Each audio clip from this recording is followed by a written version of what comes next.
Welcome to Time Traveling Team, the weekly podcast where we review every story of Doctor Who right from the very beginning. I'm Paddy.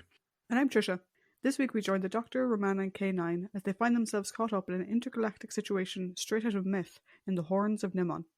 As usual, we're discussing the Doctor, companions and villains and your thoughts on the story as a whole. I also realised I said Nimon, not Nimon. I've always said Nimon. Deal with it.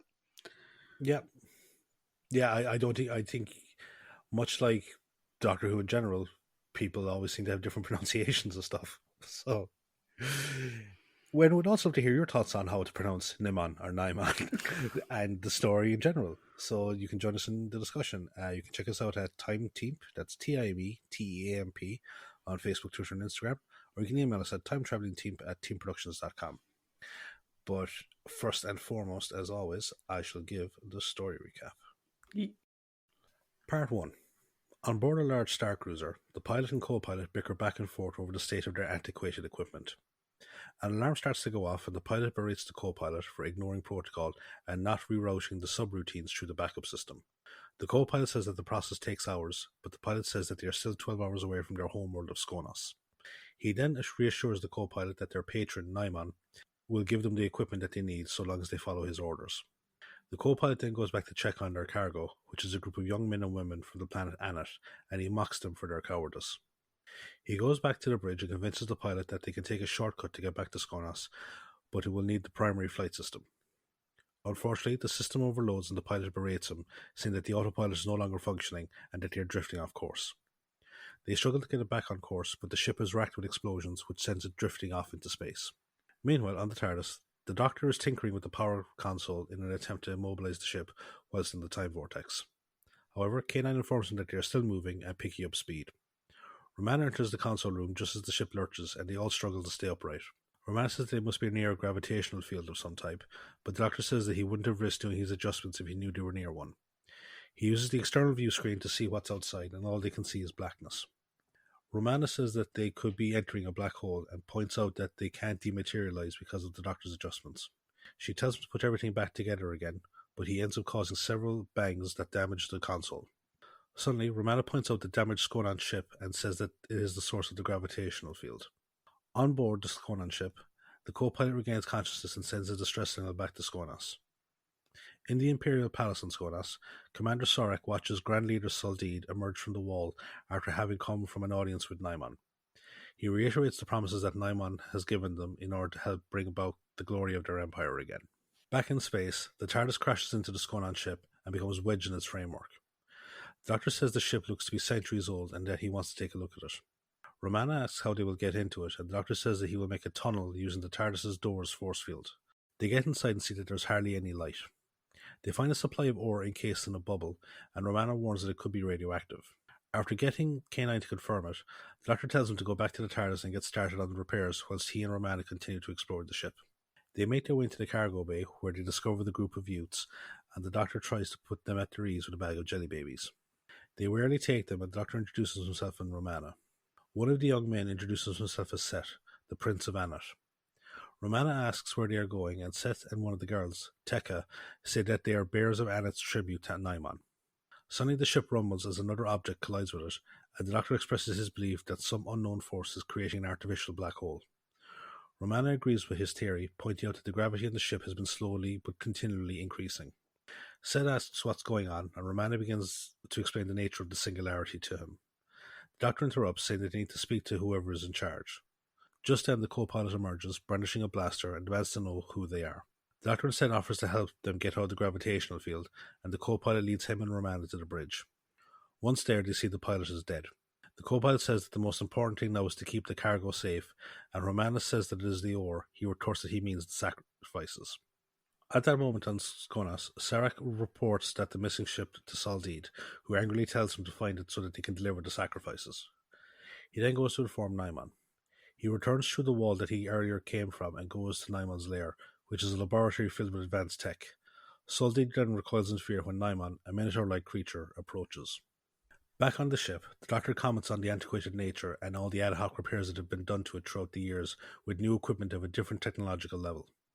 The co-pilot repeatedly asks if he can fix it, and the Doctor says that he can, but he doesn't know if they can generate enough power to break free of the gravity well. Romana suggests adjusting the engines so to use the ore as a fuel source, and the Doctor says that will work and tells her to start making the adjustments. He tells her that he will go back to the TARDIS to fetch some equipment and hands her his sonic screwdriver. However, she says that she's already made one of her own, handing it to the Doctor for examination. The Doctor says it's a bit more basic, but then goes to leave with it before Romana asks him to hand it back. The Doctor arrives back to the TARDIS to find K9 covered in a ticker tape readout of the damage report to the ship. As he goes through the report, the Doctor asks K9 what he knows about the Skonon Empire. He then goes back onto the ship where he discovers that the gravity distortion has gotten worse, slowing down their movements and speech. He tells the co-pilot to go to the bridge and get ready to cycle the power. He then tells Romana to stay on board and maintain the piece of equipment that he took from the TARDIS, which is called a gravimetric anomalizer. He says that he will go back and pilot the TARDIS into the cargo hold so that they can repair it. However, after he gets back, the Skonon ship begins to move away after cycling its power, but the TARDIS remains behind in the gravity well, drawing more space debris to it. On the Skonon ship, Set and Tekka explain their presence to Romana, saying that it is part of an agreement to prevent Skonos from destroying Aneth. Suddenly all the doors shut and Romana realizes that the co-pilot has betrayed them and left the Doctor behind. She goes to confront the co-pilot and angrily demands that he return to save the Doctor and K9, but he ignores her, saying that he must fulfill his task. Meanwhile, back on the TARDIS, K9 alerts the Doctor to the approach of a planetoid that has been dragged into the gravity well as on a collision course with them. Part 2. The Doctor grabs onto K9 and asks how long until impact, and K9 responds that they have less than 90 seconds. The Doctor says that they are about to feel what it's like to be a cricket ball and bids a fond farewell to the TARDIS and K9. He suddenly gets an idea and tells K9 to hold on. He then sets the TARDIS on an inverted spiral axis in order to counter the planetoid's momentum. The planetoid hits the TARDIS and sends it careening out into space away from the gravity well. When it eventually comes to a halt, the Doctor and K9 ensure that the other is okay before going back to the repairs. The Doctor commends his own talent, but laments the waste of a potentially fantastic cricket career. On Skonos, Nimon berates Saldid for a potential loss of the ship and its captives and says that he will not fulfill his part of the bargain until they are delivered. Saldid vows to find the ship and suggests that it may have been attacked by forces from Aneth. He asks Nimon to give them some ships ahead of the agreement so they can act in their revenge, but Nimon refuses. Saldid then returns to his chamber and demands that Sarek launch another attack against Aneth to secure more hostages, but leaves before Sarek can raise any objections. Meanwhile, on the Skonon ship, Romana tries to take control of it back and save the Doctor, but the co-pilot forces her back into the cargo hold at gunpoint. Once she is there with the other prisoners, she tries to rally them to storm the bridge and seize control of it. However, Set and Tekka say that they have no choice but to carry on to Skonos in order to save the rest of Aneth. Tekka reveals Nimon's part in the dispute, and Set signals her to be quiet, but Romana asks what's going on. Tekka reveals that Set has volunteered as a sacrifice in order to kill Nimon. Romana is aware of the success of the plan and chooses to carry out her own plan of taking control of the ship. However, she realizes that she left her sonic screwdriver on the bridge and can't get out of the cargo hold. With no other choice, Romana asks more about Nimon. They tell her of the history of Skonos and how it was ravaged by a civil war that left Saldid as the only remaining scientist who took over the remnants of the Skonon army. They tell her that Nimon then appeared and Saldid built a vast maze-like complex for Nimon. Romana talks to Set privately about his task, and he reveals that he isn't actually a prince. He reveals that he ran away from home and was found by the king, who believed his story of being a descendant from the royal family. He also expresses his reluctance at being treated like a hero, but their conversation is interrupted by the co-pilot, who comes to take Romana to help prepare for their arrival on Skonos. In Saldid's personal chambers on Skonos, Sarek informs him of the arrival of the ship, and Saldid orders the welcoming ceremony to be prepared. A few hours later, the ship arrives and Romana and the other prisoners are brought to the throne room. Saldid notices that they aren't carrying the full supply of ore from the ship and asks what happened. Romana suddenly steps forward and demands to know where the Doctor is. Saldid asks who she is and where she comes from, but when Romana herself speaks, he threatens to kill her if she speaks again. The co-pilot then steps forward and says that she is a space pirate and that she and her crew are responsible for the death of the pilot. He says that he captured her at great personal risk before driving off the others and repairing the ship himself. Romana refutes this and gives the actual version of events, but Saldid again warns her to keep quiet. He then questions the co-pilot on his repairs of the ship, and then tells him that he is lying as he would not have the skill needed to make the necessary adjustments to the fuel system to accept the ore. Saldid says that he must pay the price for putting the shipment at risk and forces him into the maze complex. Saldid then orders Romana and the prisoners to be sent into the maze as part of the ceremony before going to a meeting of his council and Sarek. He tells them that the Skonon Empire will soon rise again now that they have completed their pact with Nimon. In the maze, the co-pilot carefully makes his way through the tunnel, pulling out his weapon when he hears growls. He then hears footsteps approaching and he hides as he watches Romana and the others walk past. He then tries to follow after them but finds his way blocked off. And when he tries to double back, he finds that that way is too blocked and he instead goes down a newly opened tunnel. The same thing happens to Romana and the others, who find themselves forced to go through a newly opened tunnel as well. They soon enter a chamber that contains a mummified body on a table that is wearing a similar outfit to the other Anethans. Tekka touches it and it crumples to dust, and then she says that is their fate that awaits them unless Seth kills Nimon.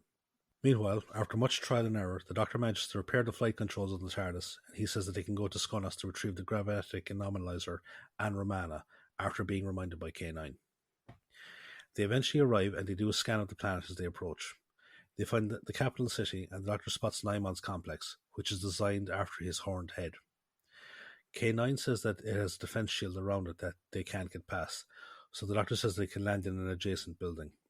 When he exits the TARDIS, the Doctor finds himself surrounded by Sorak's men who hold him at gunpoint. He asks to be taken to their leader. He is then taken to Soldeed's personal chamber, where he immediately shows interest in some devices that Soldeed says are his own inventions. The Doctor tells him that he has seen similar devices, but then switches topics, asking if Soldeed knows about the black hole being created near the planet. The Doctor asks about Romana, but Soldeed claims no knowledge of her. However, Sorak enters with the gravitic anomalizer after searching the ship under Soldeed's orders. Soldeed tries to blast him, but he uses his gravitic anomalizer to block the shot before running out of the office, sealing the door behind him. Soldeed, Sorak, and his men give chase, cornering the Doctor at the entrance to the maze, but the Doctor goes into it willingly. Inside the maze, the Doctor tries to mark his progress, but he soon discovers that his markings have been removed and the maze layout has changed behind him. With no other choice, he continues on. Meanwhile, Romana and the others find more sacrifices in stasis tubes, and Romana suggests that they're being kept until Nimon needs to feed. She then says that they should continue to try and find a way out of the complex, but they are cornered by the co-pilot, who leads them into an antechamber. He calls out to Nimon, saying that he has brought them the tribute. Nimon emerges and says that he has no need for anyone to bring him anything. The co-pilot then says that Soldeed sent him, but Nimon calls him a liar. The co-pilot then fires at him, but the blast is ineffective, and he then begins to beg for mercy. Nimon kills him with an energy blast from his horns before advancing on Romana and the others. Part 3. The Doctor appears and lures Nimon into a storage area like a matador. Nimon fires at the Doctor with his horns, but hits one of the inanimate sacrifices instead. Romana dashes forward to pick up the co-pilot's gun and fires into the storage area, creating a distraction for the Doctor to escape. She then shoots some of the equipment in the antechamber before telling the others to run, but only Seth and Tekka go with her, as the remaining sacrifices are too scared to move. Nimon says that their efforts are in vain, as he can still carry out his plan. The Doctor manages to find Romana, Seth and Tekka in the tunnels, and he calls out that Nimon is cheating by constantly changing the maze. Tekka says that Nimon will catch them, but the Doctor says that he will be too busy repairing the damage that Romana did to his equipment, revealing it to be a form of furnace. The Doctor then notices that the other Anethans aren't there, and Romana says that they didn't follow. This alarms the Doctor, who says that they need to get to the core of the complex, but they find their way hampered by the ever-changing tunnels. At that moment, Nimon instructs the sacrifices to load the ore into the repaired furnace before stunning them with a blast from his horns. After a while, the Doctor and the others find a control room. The Doctor and Romana look around at the equipment and agree that it seems to be a transmitting station of some kind, with the signal emanating from the horns at the top of the complex. The Doctor tells Seth and Tekka to watch out for Nimon and to come get him if they see him approaching. Before they go, Tekka assures the Doctor that Seth will deal with him. The Doctor then says that the entire complex reminds him of a giant positronic circuit, which accounts for the shifting tunnels in the maze. The Doctor says that they will need a computer to figure out what the station is actually transmitting, and Romana suggests summoning K9. The Doctor agrees and calls the robot dog with his electronic whistle. Back at the TARDIS, K9 is using the external view screen to observe Soldeed and Sorak's various attempts to break in. When he emerges, Sorak orders his men to stop K9, but their weaponry is ineffective. The robot dog retaliates and stuns one of the guards, but he is then immobilized by a blast from Soldeed's staff. Soldeed orders Sorak to search the TARDIS, but Sorak says that the door has sealed itself again. Soldeed then says that they have a guard placed on it before ordering that K9 to be brought to his private chambers. Back in the transmitting station, the Doctor realizes that the transmitter is actually aimed at the black hole and suggests that it could be used to create a hyperspace tunnel to another point in the universe. He then informs Romana of his conversation with Soldeed about the black hole and reveals that the scientist knows nothing about it. Elsewhere, Sarek meets with Saldeed and expresses his confusion as to why Nimon is offering his help to rebuild their empire. Saldeed says that Nimon is an egotistical being who enjoys and craves the adoration that god worship grants, and so Saldeed has had Skonos give that to him.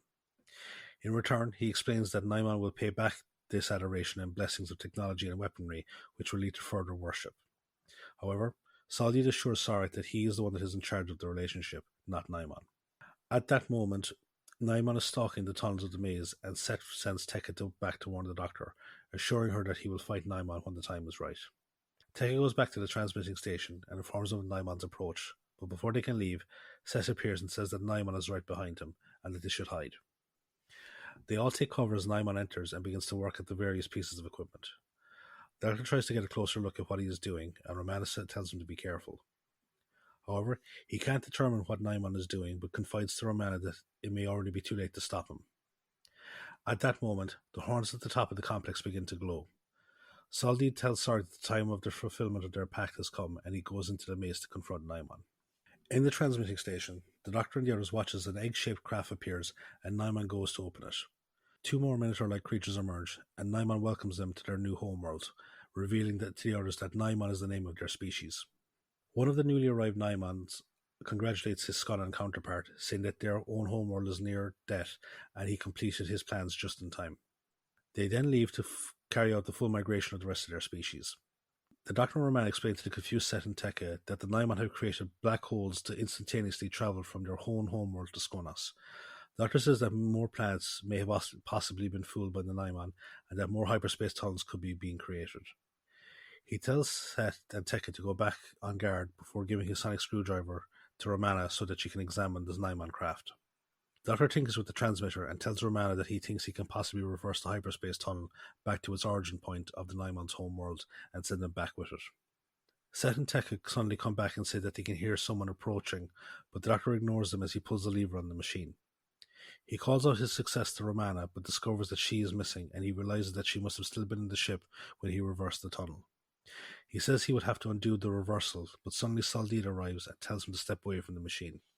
The Doctor tries to explain what he is doing, but Saldeed fires a blast from his staff at him, hitting the controls of the hyperspace tunnel. The Doctor forlornly says Romana's name before being confronted by Saldeed, who points his staff right at his face. Part 4. Set stuns Saldeed with his blaster, allowing the Doctor to take away his staff. The Doctor thanks him before going to see what damage was done to the controls. Set offers to help, but the Doctor says that he needs K9. The Doctor then takes out the gravitic anomalizer and says that he might be able to use it as a replacement of some of the parts damaged by Saldeed. Tekka then notices that Saldeed has gone, and they hear him laughing in the distance. The Doctor tells her and Set to pursue him to stop him from warning the Nimon. At that moment, Romana emerges from the craft on the Nimon homeworld of Krinoth. 2 Nimon appear and chase her into the tunnels, which are reminiscent of the ones on Skonos. She is cornered in a storage unit similar to the one on Skonos, but the 2 Nimon are suddenly felled by energy blasts. A haggard-looking man in dirty robes emerges from the shadows, carrying a staff just like Saldeed's. He introduces himself as Sesam, and Romana thanks him for saving her life. He tells her that the Nimon will be unconscious for a few hours, and then asks who she is. She introduces herself and then asks where she is. He tells her that they are on Krinoth and reveals that this is his home planet and not the Nimon's. He says that a single Nimon came to his planet, offering peace and technology, and Sesam agreed to work for him, mirroring the roles taken by Saldeed. Romana says that he is not the only one that fell for the trick, and Sesam says that he learned that many planets fell to the Nimon, who stripped them bare of all their resources before moving on. Romana says that she needs to get back to Skonos to prevent the same thing happening there. Back on Skonos, Tekka and Set become separated in the maze, and Set calls out to her as he wanders the tunnels. Tekka then wanders into the storage area where the other sacrifices are being held in stasis, and she's confronted by Saldeed, who disarms her and presents her to the newly arrived Nimon. However, he is horrified when more of them start to appear. In the transmitting station, the Doctor successfully managed to bring the Nimon craft back, but when he opens it, he discovers 2 Nimon inside. He rushes back to the controls and manages to send the ship back before they get out of it. At that moment, Sarek enters Saldeed's office and reactivates K9, who asks where he is. Sarek is taken back by his ability to speak and asks for a demonstration of his power. K9 gives him a short stinging blast from his nose gun, and then asks to be put on the floor. K9 then leaves the office and locks Sarek in from the outside. Back on Crinot, the Nimon gather to discuss what to do now that the way to Skonos is blocked. They reluctantly agree to enact the final contingency. Romana and Sazam observe this conversation from the shadows, and Romana asks what the final contingency is. Shazam says that in the event that the Nimon can't be pulled through the tunnel from the far side, they convert the existing matter of the planet that they're on into an energy to force them through the tunnel from this side. Shazam says that she needs to go back to Skonos, and Romana asks how they will get past the Nimon. He says that he can use his staff to deal with them, and explains to Romana how he converted it after the Nimon gave it to him. He shows her a sample of the crystal he uses to power it, and gives her some to take with her. They then head back to the ship, and Sazam provides a distraction for Romana to get to it. However, he is wounded and tells a reluctant Romana to leave without him whilst he holds off the Nimon. She locks herself into the ship and urges the Doctor to bring her back to Skonos. However, back on Skonos, the Doctor is cornered by the Nimon, who demand that he step away from the controls, and they bring back the ship. Romana then emerges and starts to give out to the Doctor, but stops when she sees the Nimon. Just then, Set returns, and Romana throws him the crystal Sazam gave her and tells him to use it on Saldeed's staff. She then tells him to use it on the Nimon, and he stuns the two of them. Suddenly, another Snymon appears and blasts the staff from Set's hand, but before it can come any closer, it is shot in the back by K9. The Doctor thanks him for his assistance, and then immediately asks him to analyze the repairs he made to the machine, saying he intends to divert the course of the hyperspace tunnel into dead space. Set then asks about Tekka, and the Doctor says that if she's been captured, she will most likely be in the storage area. He tells Romana and Set to go ahead of him, and he will follow shortly with K9. Romana and Set arrive at the storage area and see Tekka in one of the stasis tubes. Romana goes to release her, but she is stopped by Saldeed, who is showing increasing signs of mania due to the realization that the Nimon tricked him. Romana reveals the fate that awaits Skonos if they don't try and stop the Nimon. Saldeed instead blames Romana and the others for the ruination of his dreams, and he goes to the control panel on the wall. Romana tells Set to stop him, but he shoots too late, and Saldeed sends the reactor of the complex into critical overload. The Doctor then arrives and tells Set to help K9 in awakening the other prisoners. Romana says that Saldeed jammed the controls and they can't abort the overload. The Doctor then says that they need to leave and that the awakened prisoners are to follow after him, with Tekka heralding Set as their saviour. The Doctor tells K9 to find the exit, and he leads them on as best he can, stopping every so often to recalculate the exit route due to the shifting tunnels.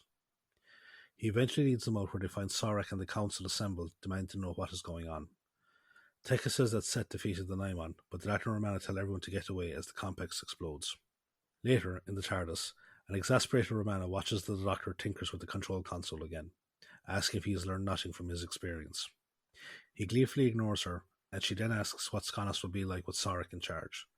He says that it will probably be the same, but the Skonons will be too busy rebuilding again so that they won't have time to bother anyone else. They then watch on the external view screen as Crinot explodes in the distance, taking the Nimon with it. She then asks about Set and the others, and he says that he has had Sarek give them a ship to go back to Aneth. He says he told him to paint it white, mentioning a similar adventure where he forgot to tell the crew to do so, and it led to some trouble. He then says that they have more places to go, and comments that the old girl has a few millennia left in her. Thinking that he is talking about her, Romana thanks him for his compliment, but then pulls a face when he says that he was talking about the TARDIS.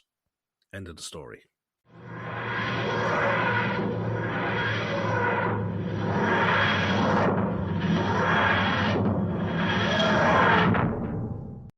So, as you might have guessed, there's a bit of a Greek myth theme to this story, and one thing that Trish loves talking about is Greek myth. So we're going to go over to the trivia spot and see what you can tell us about this particular story. Cool. So, first of all, yes. I did message Paddy yesterday when I was watching this, being like, I'm getting a weird sense of deja vu. So yeah, we'll get into the Greek stuff in a second. But first, air date. 22nd of December 1979 to 12th of January 1980. We are now officially in the 80s. Welcome to the 80s, Doctor Who. Writer is Anthony Reid. You may remember Anthony Reid used to be the script editor.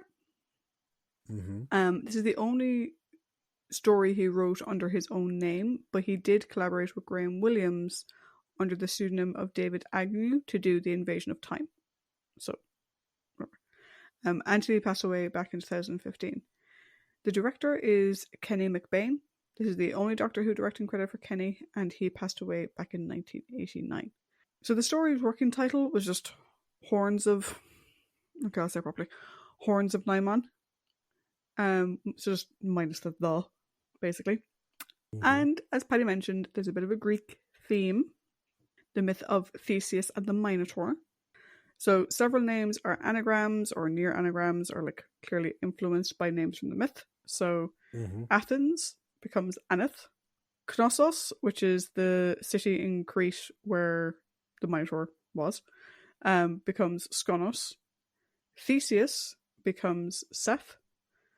Corinth, which is where Theseus was originally from, I believe. Might be wrong. Becomes Krynoth. The power complex itself is obviously analogous to the labyrinth. Nimon is obviously a play on the Minotaur. And now here we have something where I would challenge our very helpful TARDIS wiki. Because they say that the Nimons as a whole are meant to be Minos. I don't think so.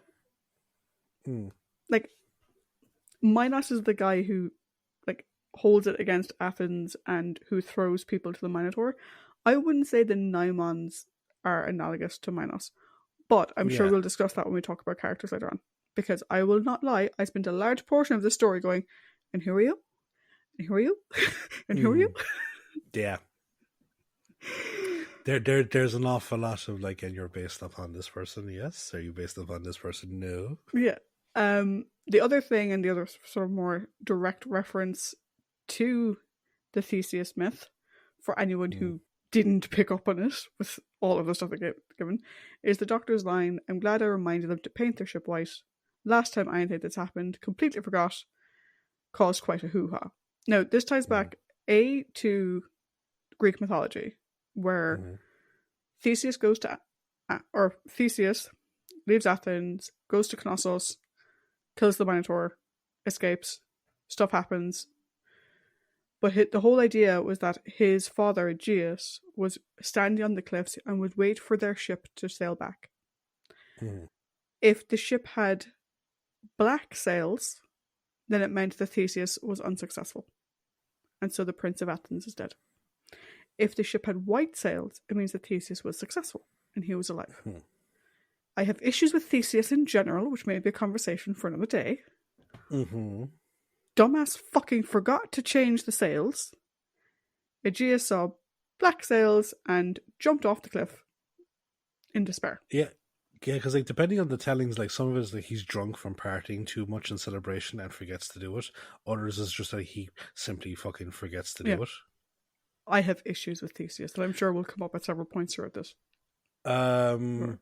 Because I can't remember, is Theseus, or is it the Theseus myth or the Jason myth is the one involving chopping up the brother to That's delay... Jason. That's Jason. Cool. That's Jason and Medea. Yeah, cool. I have issues with Theseus and Ariadne. Yeah.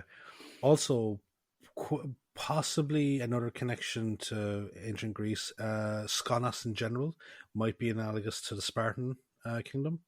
The military power that has a rivalry with Athens. Yeah, it's the name is clearly a play on Knossos. Knossos, yeah. But I think the whole idea of the people is probably a bit of a Spartan thing as well. Yeah. The two Nimons who arrive on Skonos in the egg, it's an egg, I don't know what to describe it, did not originally have any lines, but that changed during recording. Because this was a late decision, Bob Appleby and Trevor St. John Hacker, he's a very long name, they were uncredited both on screen and in Radio Times for part 3. And the lead Nimon actor, Robin Sheringham, was credited on screen for part 3, but not in Radio Times.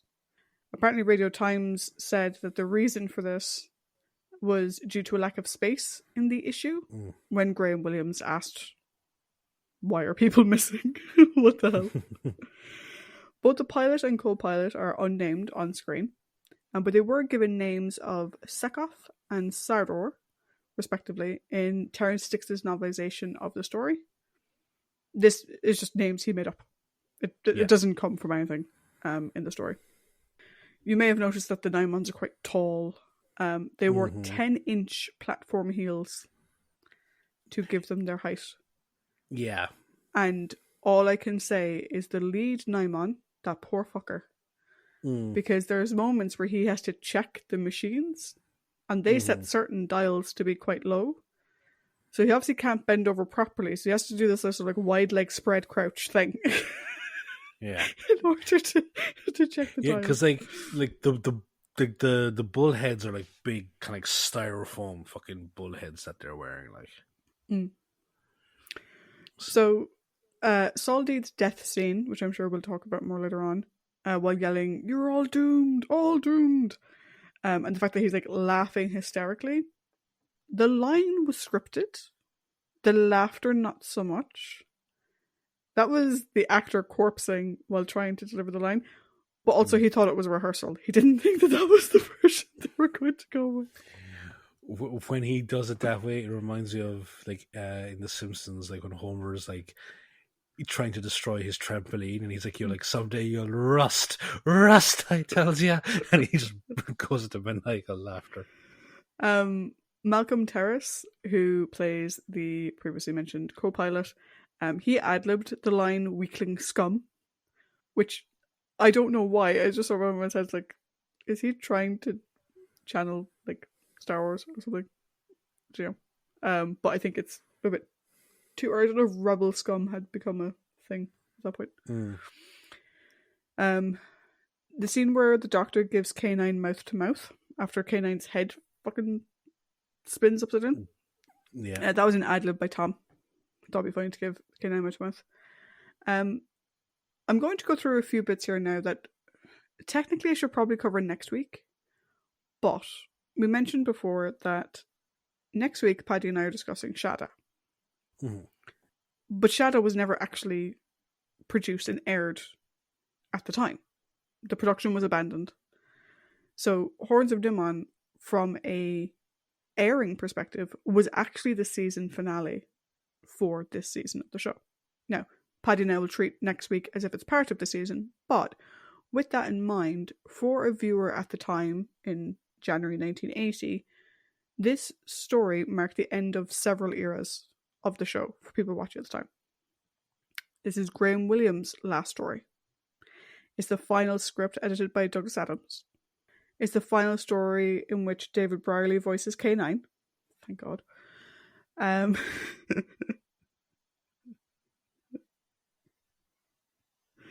It featured the final use of the original 1963 arrangement of the Doctor Who theme. It's apparently the last use of the diamond-shaped logo and tunnel. Yeah. It's the last story scored by Dudley Simpson. And the last thing up there, I'm actually going to hold off because I think it'll be a bigger topic of discussion when that happens. Yeah. And in relation to the new intro as well, I have to laugh. Like I'll save it for when we actually discuss the new intro, which will be in 2 weeks' time. Yeah. But yes, I think so. If you were watching the show live, that's everything that this story would have represented for you. Graham Williams disliked the story. He didn't think it was strong enough. And it was made because there were no other scripts available. They had to make something.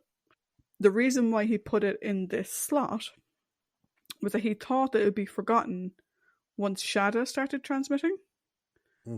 Like, no one will remember the second last story. They'll remember the last story of the season. Which, sadly for him and his opinion of the story, backfired because Shada was abandoned and never aired. So this became the season finale. And his view of it was a weak script and a weak program, hence why we buried it at number 5. We will see when we get to our overall if we agree with his assessment. But yeah, but to be fair though, like the final shot, I think would kind of work for a season finale. Yeah, we've got more places to go to, and you've got some millennia left in you yet.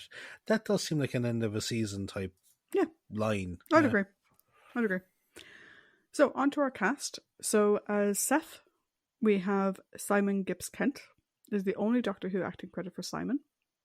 His non-Who credits include To Serve Them All My Days, The Emigrants, The Tomorrow People, and Great Expectations, Simon passed away in 1987. Tekka, played by Janet Ellis, is the only Doctor Who acting credit for Janet. In terms of her impact on Doctor Who, her bigger impact probably came from the fact that she was a presenter on Blue Peter between 1983 and 1987. And so she conducted the introductory interviews for Colin Baker and Sylvester McCoy when they were being introduced as the Doctor. And Blue Peter actually had the exclusive rights to announce Sylvester's casting in the role. So she actually was the exclusive on that, which is quite cool. You know, for someone who was in the show. Like, bearing in mind that we also had Peter Purvis, who was also in Blue Peter, so that was good. To the extent that people forgot he was in Doctor Who. Yeah. Janet's other credits include Hotel Babylon, Absalon, El Nombre, and Number Time, where she played El Nombre and then got the voice actor of El Nombre. And her daughter is Sophie Ellis-Bextor. That's fucking cool. Yep. Because I like Sophie Ellis-Bextor's music. Me too. Unnamed co-pilot is played by Malcolm Terrace, as I mentioned. This is the second of 2 appearances from Malcolm.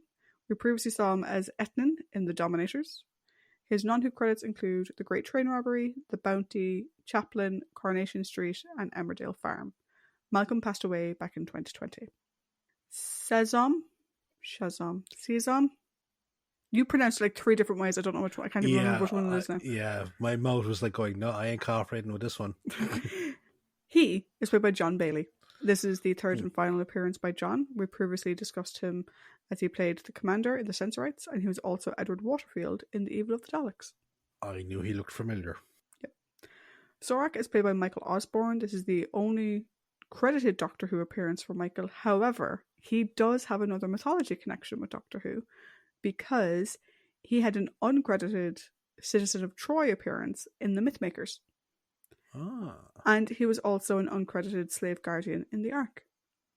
His non-Who credits include The Man with the Golden Gun, Clayhanger, Grange Hill, and Dixon of Dockgreen. Soldeed is played by Graham Crowden. Only Doctor Who acting credit for Graham. His non-Who credits include A Very Peculiar Practice, Waiting for God, Calendar Girls, and Foyle's War. Graham passed away back in 2010. I was convinced the very first time I watched this that was Jonathan Pryce. So much so that when I watched it again this time, I forgot that it wasn't Jonathan Pryce and thought it was Jonathan Pryce again. There's an eerie resemblance between the two of them. Lastly, the voice of Nimon is Clifford Norgate. This is the first of 2 voice credits on Doctor Who for Clifford. We will hear his voice again in The Leisure Hive. His other credits are, because he only has 6, Nightmare, Jackanory, Centre Play, Dial M for Murder, and Adventure Weekly. Thus endeth the trivia.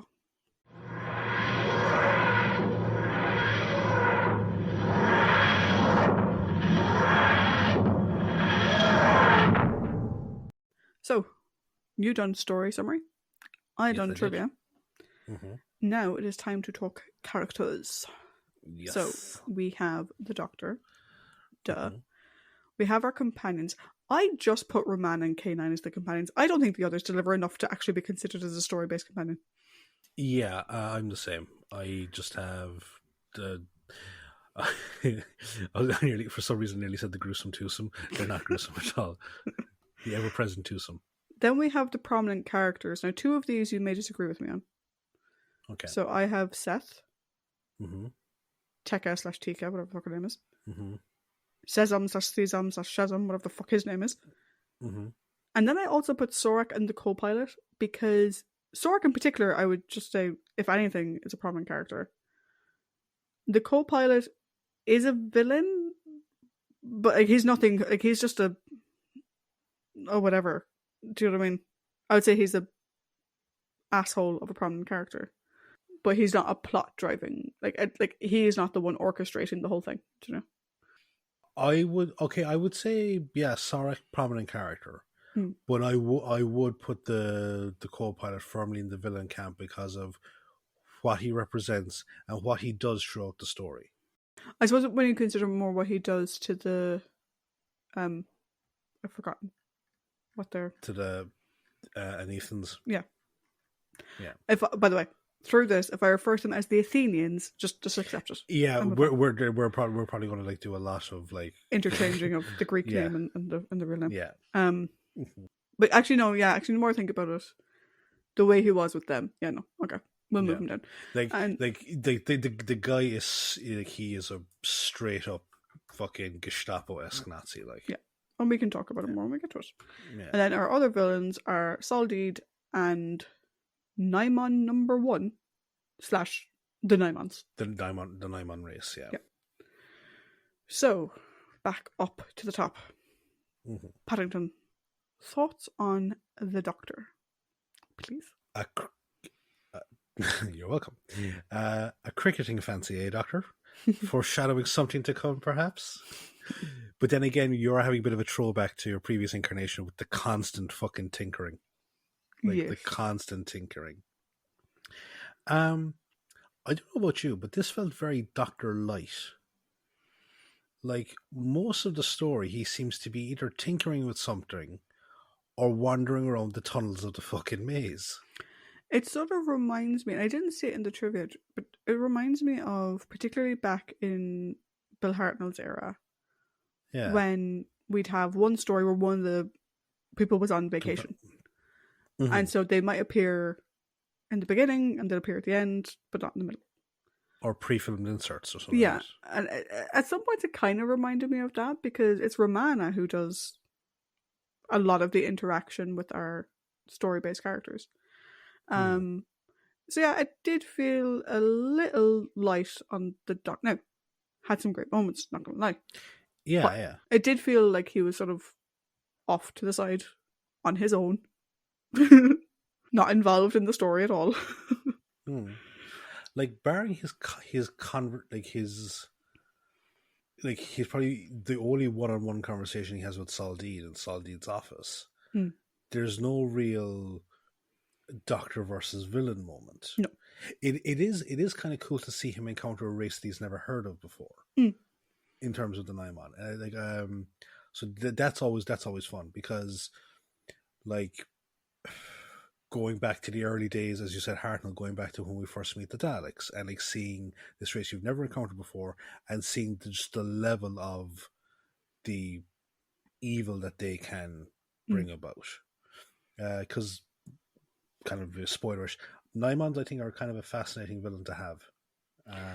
They are.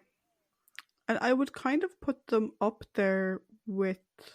and not just because of the mythology aspect, but like Sutek and stuff, in terms of the potential for the species.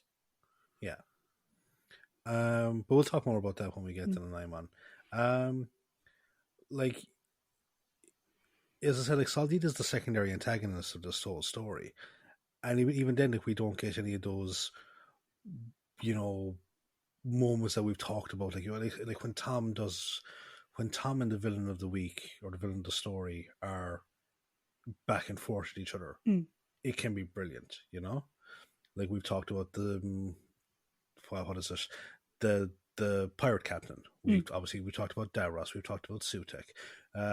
Even if you want to go last week, we talked about his just cold anger towards Trist, that type of thing. Here, we don't really have it at all. So, it's not bad by any stretch of the imagination. Like, he doesn't do anything to kind of go, oh, for fuck's sake, Doctor. Well, possibly with the exception of not making sure that Romana had gotten out of the ship before he fucking sent it back. But yeah, it's just he's there. Yeah, like, one of the interesting notes I wrote about the Doctor was like, oh, so now you use the manual. It seems to me that, like, this is the don't forget the Doctor is a scientist story. So we have him tinkering with the TARDIS at the beginning. We have him figuring out, or working with Romana to figure out the fuel cell problem. We have him working with the K9 trying to fix the TARDIS again. The whole idea of him making, like, the hyper beam for them to walk down, extending the shield, whatever. Yeah. And then we have him, figuring out how the labyrinth works, as in like from space, and him in the labyrinth again sciencing it out, which is good. Is it a bit too much sciencing? Maybe. Am I concerned that he didn't really have anything to do with Soldeed, and even with the Nimons didn't really give a shit about him. They was like, get the fuck out of the way. Yeah. Not particularly, and I'll get into that more when we talk about Romana. But I will say, the first episode was very, this is the Doctor, do you know? Yeah. Great interactions with Romana, great interactions with K9. He played off well off the co-pilot. I thought that was really well done. It's just we didn't get that after episode 1. Yeah. Which is weird. Also, Doctor, don't eat a jelly baby someone else has already started eating. Yeah. Ew. Oh, yeah. No. Who do we blame for Romana getting trapped in the capsule and sent off to not Corinth, Cronuth? I say we blame both. She knew what he was doing. Why the fuck did she get back in the capsule? Also, he knew what she was doing. Why didn't he shout out, hey, I'm about to send it back? I blame both. They're both equally stupid. In that particular situation. No, that's fair. That's fair. Yeah. As for the rest of it, like, I think it was good. Nothing to complain about, except that he didn't really get a good Doctor versus lead villain face off. There's nothing bad. Like, there's nothing like egregious. Like, it's just like we've had better performances. Yeah. That's pretty much it. Yeah. How about we talk about our companions? So we have Romana and the bestest boy. Who would you like to discuss first? I have a few more things to say about Romana in this story, so maybe the bestest boy. Okay. So leaving aside previously mentioned issues surrounding David Brierley's voice work, okay, K9 is really good in this story. I like K9 in this story. Great banter back and forth with the Doctor. I love the fucking ticker tape, kind of like just surrounded in a pile of the readout from his mouth. There's so much shit wrong with this ship. Yeah, exactly. I love his bravado. You know, like put me on the floor, and he's like, no, show me some of your power. Just shoot some. Now put me on the floor. And like he's the hero in this one because he's the one that gets them out of the maze. Speaking of the maze, I love the idea when he said like it's like a giant positronic circuit, because initially you think that the maze is being shifted to lure them closer in. It's just by the various functions of the power complex, the tunnels shift in accordance with it, so it just sends them wherever. I thought that was kind of cool. But yeah, no, K9 being like the bestest boy and the whole thing of, you know, but that's not an exit, that's a wall. There is no wall. No, like he had some, you know, really, really good interactions with the Doctor here. So as the K9 character, really enjoyed this story with him in it. Yeah, I'd agree. I did feel bad when his head got twisted around and upside down. Yeah. What the fuck? Poor K9. I blinked and I was like, what the hell happened? I loved his interactions with Sorak. I loved him guiding everyone out of the maze. The one thing I found interesting with the guiding everyone out of the maze thing is the Doctor says the K9 can smell his way out. Right? Because he knows what way he fucking came in. The one downside I would have of that, and one thing I wish they had done differently, would have been, I would have liked to have seen him get lost once. Because the maze shifts. Because I wanted to see how the staff is used to navigate the fucking maze. Because clearly that's how Soldeed gets in and out. Yeah, that's actually a really fucking good point. So I would have liked to have seen, like, do you like at one point K9 goes down and he sort of turns around and he goes back up. I would have liked to have see, like, scanners indicate this is the correct way to go, but I did not come this way, so I don't know whether to go left or right. And that, they use the thing, and then once he's back on the main track, then he's fine, he's good, and then he has the whole issue with the whole thing with the wall, which I thought was brilliant. Yeah. But that's just something that I think they wrote it too easily to have K9 do it. When I'm like, I had a question. I had a question because we find out from Sezam that it's the Nimons that gave the staff. So clearly it's meant to be used to navigate the thing. So that's just, like, and it's not a K9 nitpick, it's a story writing nitpick. But overall I thought, K9 was really good. And like I said, his whole thing with Sork I thought was very funny. Because it also highlights the fact that, like, they sort of get around the fact that we never see K9 leave the TARDIS. They cut away and he's on the floor. The step is never discussed. Yeah. But here it's like, no. I physically can't get off the table. But he doesn't let it hold him back. He's just like, put me on the floor. Yeah. Put me on the floor. I only stung you. Put me on the floor. Which I just think is funny. Because, like, it's sort of like the R2-D2 thing where, like, in the prequel trilogy we find out that this whole time R2 has had thrusters, which is how he gets up and down stairs. And I love that they never gave K9 thrusters. He literally just goes on flat. Yeah. And that's it. And if he ever does go up and down stairs, no one knows how he does it. It's like, cool. Brilliant. What were your thoughts on Romana this time around? So, first of all, cracking fucking outfit. Apparently, Lala Ward had great input into that outfit, including wanting the jacket to be red because of bulls and no, it's very much like Lady of the Manor goes out for a horse ride. That's that's the style. So styling choices, well, bravo for the style. But Jesus Christ, woman, pick a fucking point and stick with it for the love of God. I can tell you what happened, but first, where's the man you know nothing about? Because that's the thing. Like, when she arrives on Skonos. I know I'm jumping a bit into the story here, but she arrives on Skonos, and like your man asks, "What's going on here?" And she goes, "I can tell you." And I was like, and then it's like, it's a case of like, where, like, I told you I'm Romana. Where's the doctor? It's like, wait, how the fuck would they know who he is?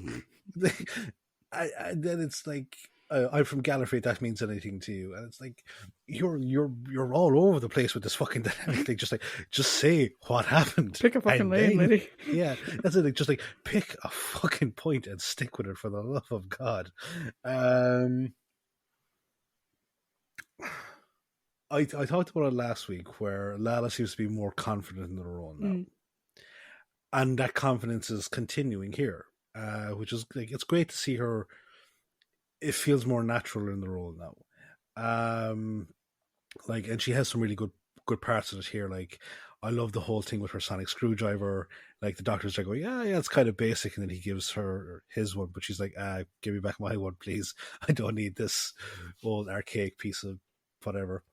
I did like her standing up to the co-pilot and demanding, like, really angrily, like, you have to turn back for the doctor. I really like that. But where I think she shines is her interactions with the supporting characters. Specifically, I would say specifically Seth and Sezam.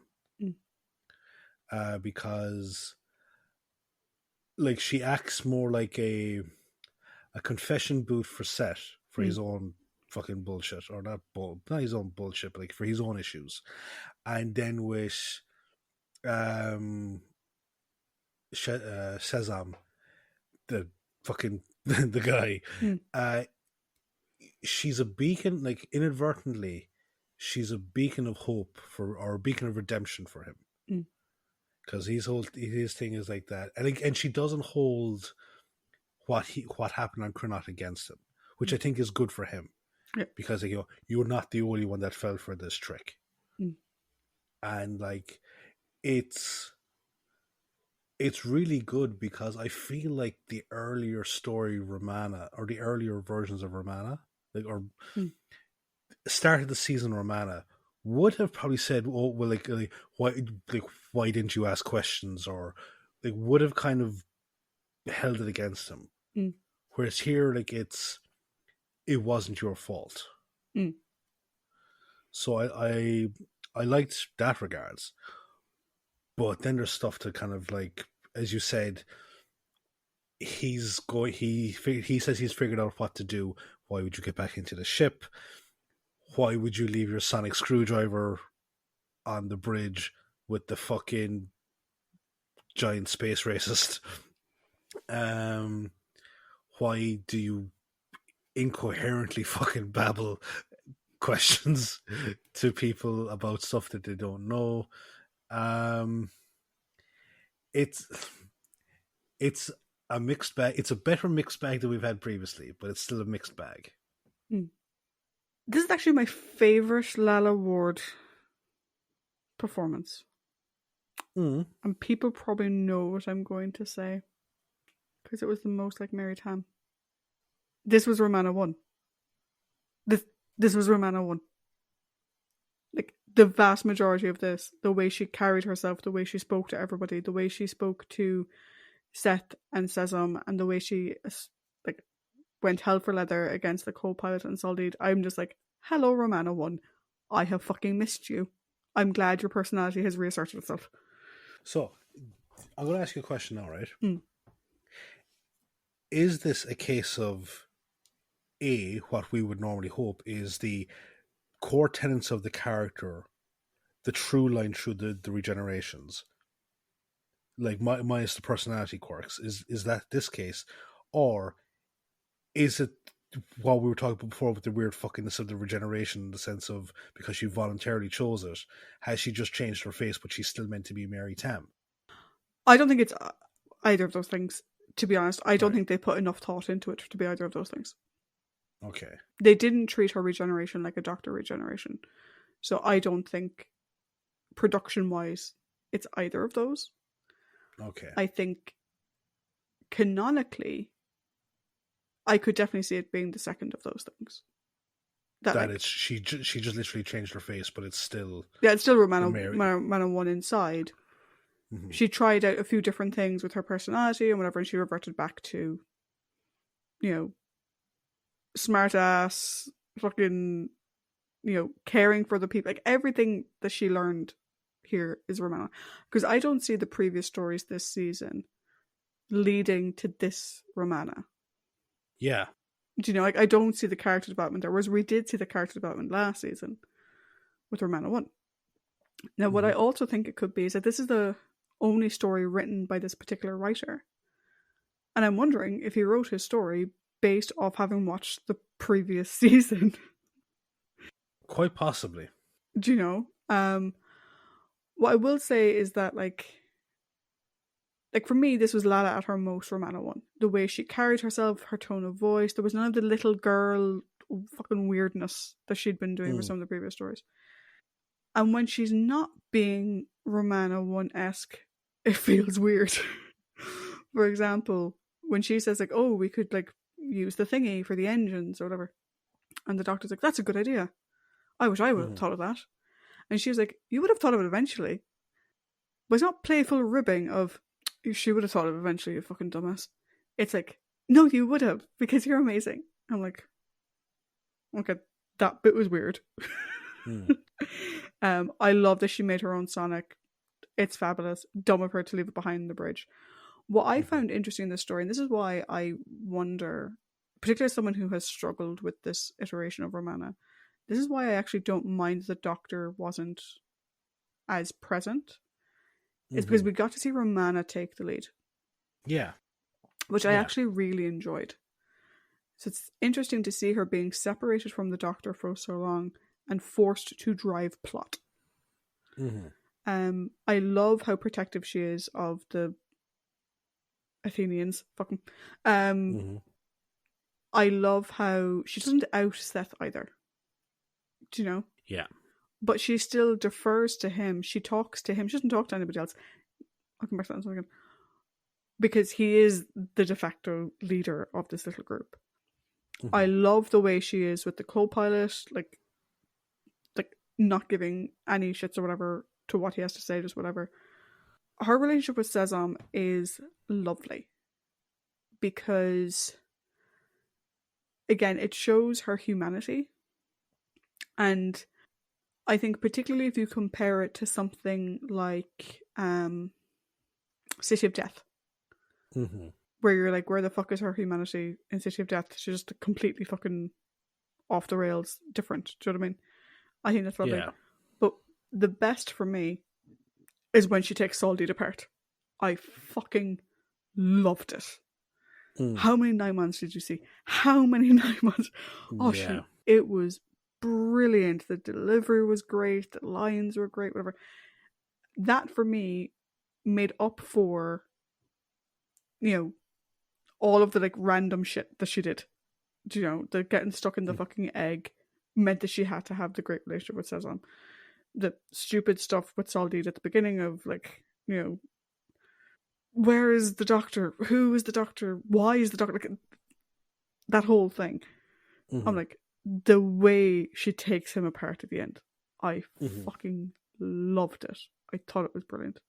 I said the way she tries to, like, when they meet the Nimon, so her and the tributes, which half those the majority of those tributes are just cannon fodder because they're thick as bricks. When she says, "Follow me," and they all just stand there. I love how the Nimon enters the room and she immediately arms full out, blocking the rest of them. She stands in front, trying to protect 7 other people, and like Lala Ward is small. Now, granted, those 7 other people were also small. But like she immediately arms out, full on, focus on me, not on them. I thought it was very, very good. And for me, the fact that we didn't get to see the doctor do that, I'm like, I love the fact that we got to see Romana do it. I thought it was great. I will say a comment on the tributes. So the tributes had an interesting dynamic. There was an uneven number of them, which bothers me. Because it's meant to be an even number of tributes. Weird. And also, there's more women than men. If there was more men than women, I'd kind of understand it, because you could say the Seth was extra. But there's more women. Whatever. That's just the Greek myth. But, so you had Tika, who got brown hair. You had a girl with red hair. You had a girl with black hair, and you had a girl with like dirty blonde hair, which I found quite interesting, that they just sort of seemed to be like one of every hair color. The girl with the dirty blonde hair, so her hair was a bit longer than everyone else's. There's a scene where I think it's Seth and Romana are talking, or else it's Romana and Tekka are talking. It's one of them, and your one is stood in the background in between the two of them. And her facial reactions are fucking hilarious. Because she's clearly watching the conversation. And, like, she doesn't know if she should be reacting or not. I'm like, someone needed to give that poor girl a bit of direction. Because, like, I couldn't get over it. It's like, I literally was like, oh my god. Like, awkward as fuck.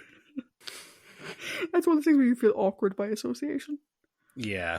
But usually though, that happens when someone in a show says something awkward. No, this is just her standing there completely unresponsive, watching this back and forth between these two other people. And I'm like, why is she center frame?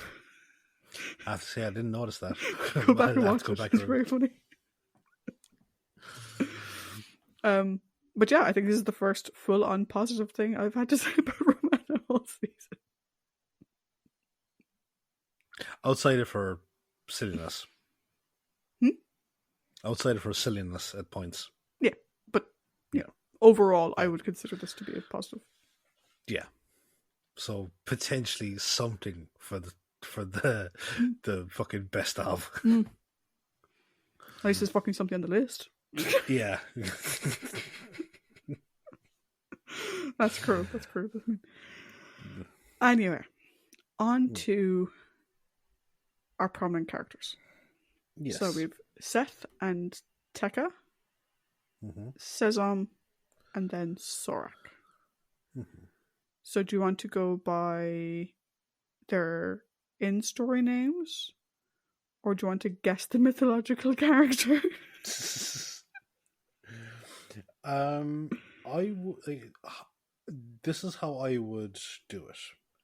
I would do Tekka, Sorak, Sezam, and then Set. Okay. So what do you think of Tekka? Jesus, she's a bit of a fucking pill, isn't she?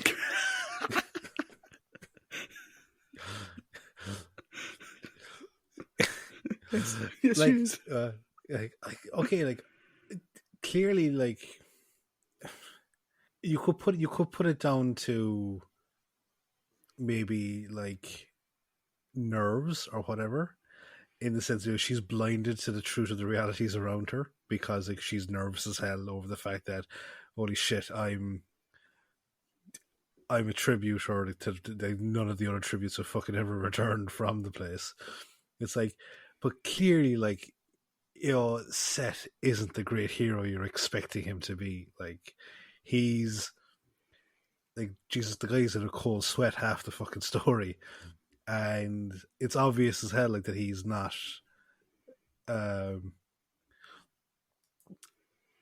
No, it's like, please just don't look over here. Don't look over here. Please don't look over here. I should mind my own business. But she's like, no, here he is, the great one, the one that'll kick your fucking ass. It's like on a night out, like it's like a drunk girlfriend who picks a fight with someone and then expects the boyfriend to back her up.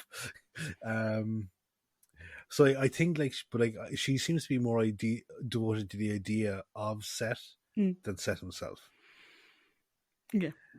And yeah, that's pretty much it. Where it's just like, oh, for fuck's sake! Like, I can imagine, like, you know, when they got separated in the tunnels, and he'd be like, Tekka, oh dear, she's lost. I better go back to the doctor. You honest fool! That was your chance. Yeah, like I was watching it, and you know, again, I was playing the game of which character is this? And I was like, is she meant to be Ariadne? Or Phaedra? Hippolyta? Is she meant to be Helen? Like, who is this woman meant to be? She's not meant to be anybody. She's completely made up for the story. Yeah. She's not analogous to any of those four people. Why did I name those four? Ariadne is who helped Theseus escape the Minotaur. Phaedra, Ariadne's sister, later goes on to marry Theseus. Hippolyta, leader of the Amazons, has a kid with Theseus. And then Helen of Sparta, aka Helen of Troy, who Theseus kidnaps when she's like 8 years old. So yeah, I was like, which one of these is she meant to be? She's none of them. It's irrelevant. She's fucking pain in the hole. She's this person where like he's trying to be like, I'll see what I can do. I'll do what I can. And you get that he will try. Like, you're getting the sense that, like, you know, whatever. And I'm like, will you shut the hell up? Oh, you'll protect me, won't you, Seth? And you can imagine he's like, uh-huh. Like, how long has she known him? See, did they just meet on the ship? Like, how long have they known each other? But this is the thing now about Seth, right? That it's going to be interesting when we get to his story, or when we get to discussion around him, because depending on the way Seth was meant to be written versus the way he is written, will inform that. Will answer that question, I think. Yeah, because like, you sort of get the sense that Tekka has known Seth all his life. Do you know? Like, she's a childhood friend, and that's where they have this great whatever. And I'm like, no. You're a fangirl that sat next to him on the ship, aren't you? Yeah. And now you're going to be a royal pain in the hole for the rest of his life. Christ almighty. God help him if he fucking marries her. Yeah. I'm like, okay. Oh. Whatever. Hippolyta, is that the same? Maybe he does an Ariadne with her and dumps her on the first planet he stops by on his way home. Possibly. Hippolyta, is that the same one that, you know, had the magic belt that Hercules was meant to get as part of one of his labors. His war belt, her war belt, yeah. Yeah, okay, so it's the same one. Okay, fair. Yeah. And their son is Hippolytus, who Phaedra fell in love with, tried to get together with. He said no. She killed herself. Theseus nearly killed him. Yeah, it's a big thing. Jesus, they say they say Ireland is a small country. Yeah.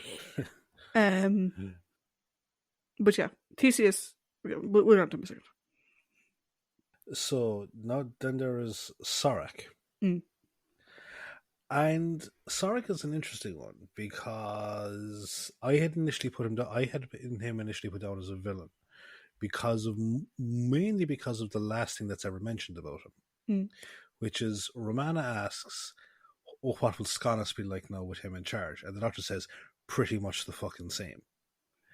And which is an interesting one because generally in these types of stories, when you've got like the power mad dictator, you've got someone that is like that is also the kind of the complete opposite, because Saldin is the only scientist there, and Sarek is the head of the military.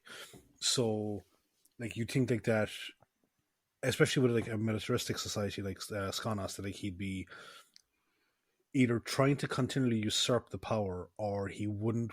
Like, have we learned nothing from the Civil War? Have we learned whatever? Like, and no, he's just pretty much like, he likes the status quo and the society of Scotland, so he's going to keep it going. I feel like you could actually, kind of like Diamond last week, he's a bit superfluous. The only thing he really does is put K9 on a floor. I was wondering when I was watching this last night, I was like, Sorek is going to do something. Sorek is going to do something. Why the fuck did Paddy put him on the list? Sorek is going to do something. The one thing I will say is I think the Doctor does Sorek a disservice. The Doctor knows nothing about him. Like, literally nothing. Because Sorek comes across as one of the most normal people on that fucking planet. He's a realist. He doesn't buy into the hoodoo voodoo of Nimon. He challenges Saldid when Saldid's like, "Oh, the Nimon spoke of the journey of life," or whatever the hell it is. And he's like, "What, again?"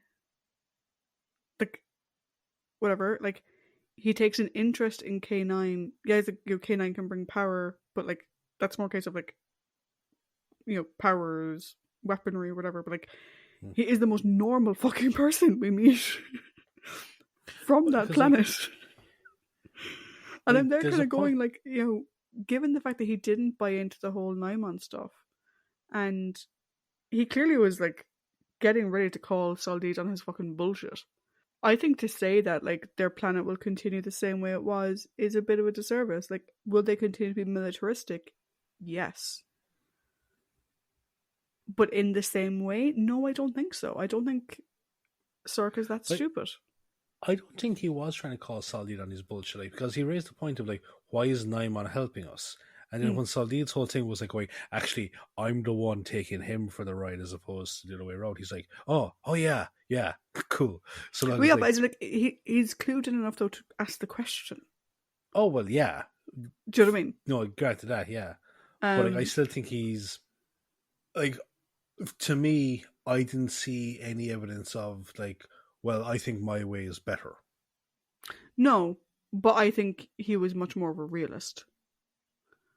And I think without Saldid being all fucking hoodoo voodoo and making technology kind of hoodoo voodoo as well, which I think was a part of the problem of this society, I think they'll continue to be militaristic, but in a different way. Do you know? And weirdly, in a better way, if that makes any sense. Do you know that it will be based on them and their strength and their abilities and not on playing on the past? Like, the whole idea is that like they haven't had a new ship in 100 years. Mm-hmm. But the only way they're able to get the tributes is because the Athenians are still afraid of the past. They're afraid of a legend, essentially. Like. Yeah. And I kind of get the sense that Sorok is like, okay, all of our ships are gone. Let's fucking figure out what we're good at. And figure this shit out from scratch. Because your man fucking let us down a fucking whatever when we could have been developing technology for ourselves. Instead, we were just reusing the old stuff that none of us even understand how it works anymore.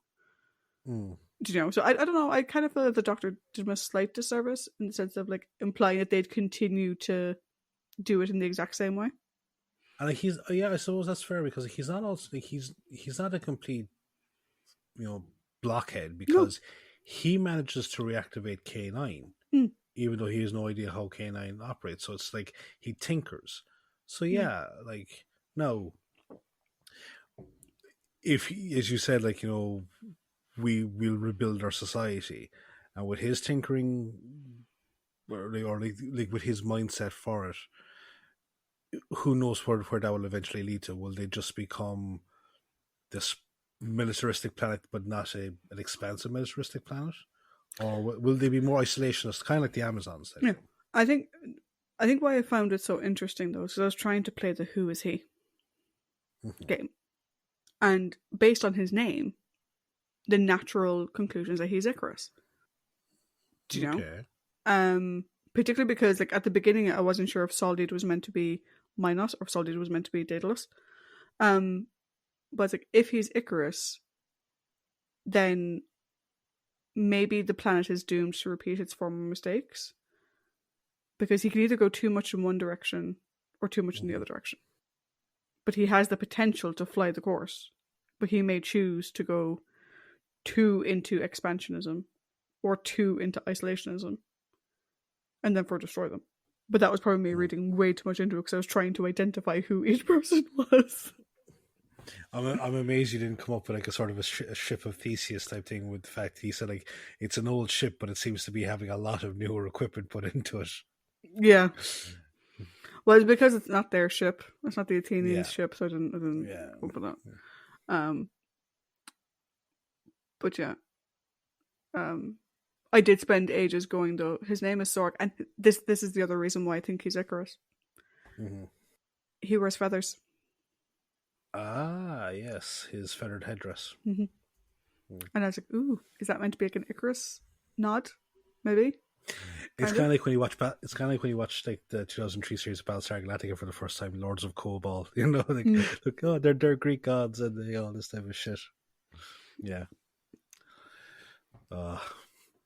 And next we have Sesam. Moses. He who remains. Really tapping into the future here, but he kind of reminded me a bit of your man Ko Sharmus from Jodie's era. Oh yeah. Yeah. Like the last survivor, remorseful for having played the part in the downfall of his society and risking everything for the redemption. Also, slight reminiscence of the Guardian from the Takan Empire in first season of TNG.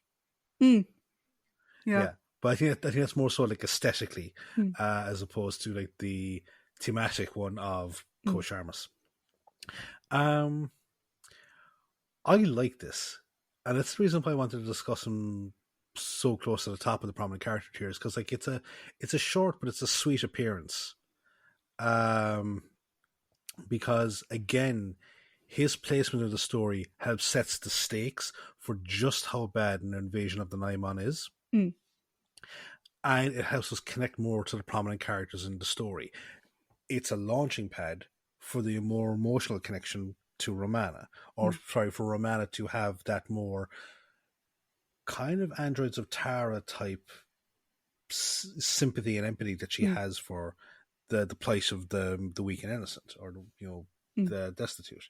So like I really enjoyed what he represented for the story, and kind of like again, if we go back to another character that only had a really limited appearance, but we felt actually had a huge impact on the overall scope of the story. The huntsman from The Creature from the Pit. Mm. It's what they represent for everything within the story. So, yeah, I really enjoyed it. I really enjoyed his interactions with Romana. He had a great last stand. Like, go on, I'll hold them off for you. But I'm a sucker for a last stand. I fucking love it. And like for a role that could have very easily, because it's what, a total 6 minutes of screen time, maybe. Yeah, again, I was wondering. I was like, Paddy has one more person on the list, and I haven't seen him yet. Yeah, like 6 minutes of screen time. But what an impact those 6 minutes make on the story. I'd agree. Like, for me, he's my favorite story-based character. The story. Yeah. Again, very much reminiscent of that character from Jodie's era. And again, I'm watching it, and I've been watching it now for 3 episodes, trying to name who's who. I'm like, oh, he's Daedalus. Hi, Daedalus. How's it going? Because he also wears feathers. Yes, that's true. He's got like a kind of a feathered turban type thing going. Yeah. Because originally, like I said, I thought Saltide was meant to be Daedalus. But I'll come back to him in a second. But I love, like, the reason why I think Skonons actually makes a great Daedalus is because he feels remorse for what he's done. He built this thing as a sort of, way to heighten his own name, his own position, his own whatever, and he had to watch as it was not necessarily bastardized, but like sort of like the whole idea of the guy who invented the atomic bomb, right? Yeah. And the fact that he's one of the few or one of the only survivors left, and he's watching them go do it to somebody else. And he feels remorse for what he brought in his people, and he feels pity. Like, even though, like, the Skonons, like, I mean, Saltide and them, like, we don't feel a whole lot of pity for them, for the most part. No. But he does. Because he's like, no one deserves what I brought on my planet. And again, it's very much reminiscent of Daedalus, because, like, Daedalus built the labyrinth. He built the prison for the Minotaur. But he felt like he eventually became a prisoner himself. And he didn't like what Minos was doing with the Minotaur. He didn't like the fact that they were taking tributes from Athens and whatever. And in some tellings of the story, he's the one who told Ariadne how to get out. Like, he gave Ariadne the idea of using the string and whatever. So I think for me, like, even though his name doesn't have any connection with Daedalus, I think, like, he is meant to be the Daedalus of the story. Yeah, no, I'd agree. I definitely agree with that analogy. Yeah. And he's part of the reason why I was like, oh, is Sork meant to be Icarus because of the feathers thing. But for me, like, he is my favorite story-based character of this story. Because the other thing is the guy who plays him plays it so well. I'll talk more when we get to Saltide, but your man went like, very panto. I was going to save this line for Saltide, but I've seen less ham on a fucking pig on the spit. Yeah, whereas I think, here we have someone who's actually, like, John Bailey plays the character with subtlety and nuance, and, like, the fact that you said, like, he's only in one episode for maybe 6 minutes all in, and he's not even on screen for that entire 6 minutes. The fact that you care that he died, and you feel bad because all you're thinking in your head is the pod takes 2. Yeah, the pod takes 2, and he doesn't get to go. And I'm like, and I think it's one of those things of, like, it was never about all of us getting out. But also we see, like, the difference between him and Saltide, which is he was given the same staff that Saltide was. But Romana's like, sure, they didn't give you something that could hurt them. And he's like, they didn't. He modified it. He's very intelligent, and we see that intelligence isn't hidden away by fucking hoodoo voodoo or whatever. Mm-hmm. You know, he's just a very intelligent person.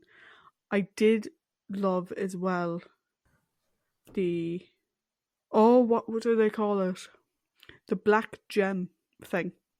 Jasonite. Jasonite. I was like, is that meant to be Jason from the Yeah. Argonaut? Is that what that was meant to be a play on? I got lost in a Greek thing. But yeah, so I thought Sesame was brilliant. I loved him. I thought he was great. Yeah. And him Great and Roman character. are adorable as hell. And as you said, like John Bay, we saw him as Victoria's dad in Evil of the Daleks, and like we've talked previously before about, especially with the Lost Stories, it's very hard. It can be very hard to engage with them, but when you've got a really good performer, they draw you in. Yeah. And John Bailey proved that what he was able to do in 7 episodes, he could do it in 6 minutes. Yeah, completely agree. And then we have the boy. But I don't want fortune and glory. I mean, the fortune's nice and stuff, but like... almost Willie Scott-esque, but I don't want your stupid fortune and glory. Interesting take. And I feel sorry for him. Like, I do. Because he seems to be running from one shitty life to another.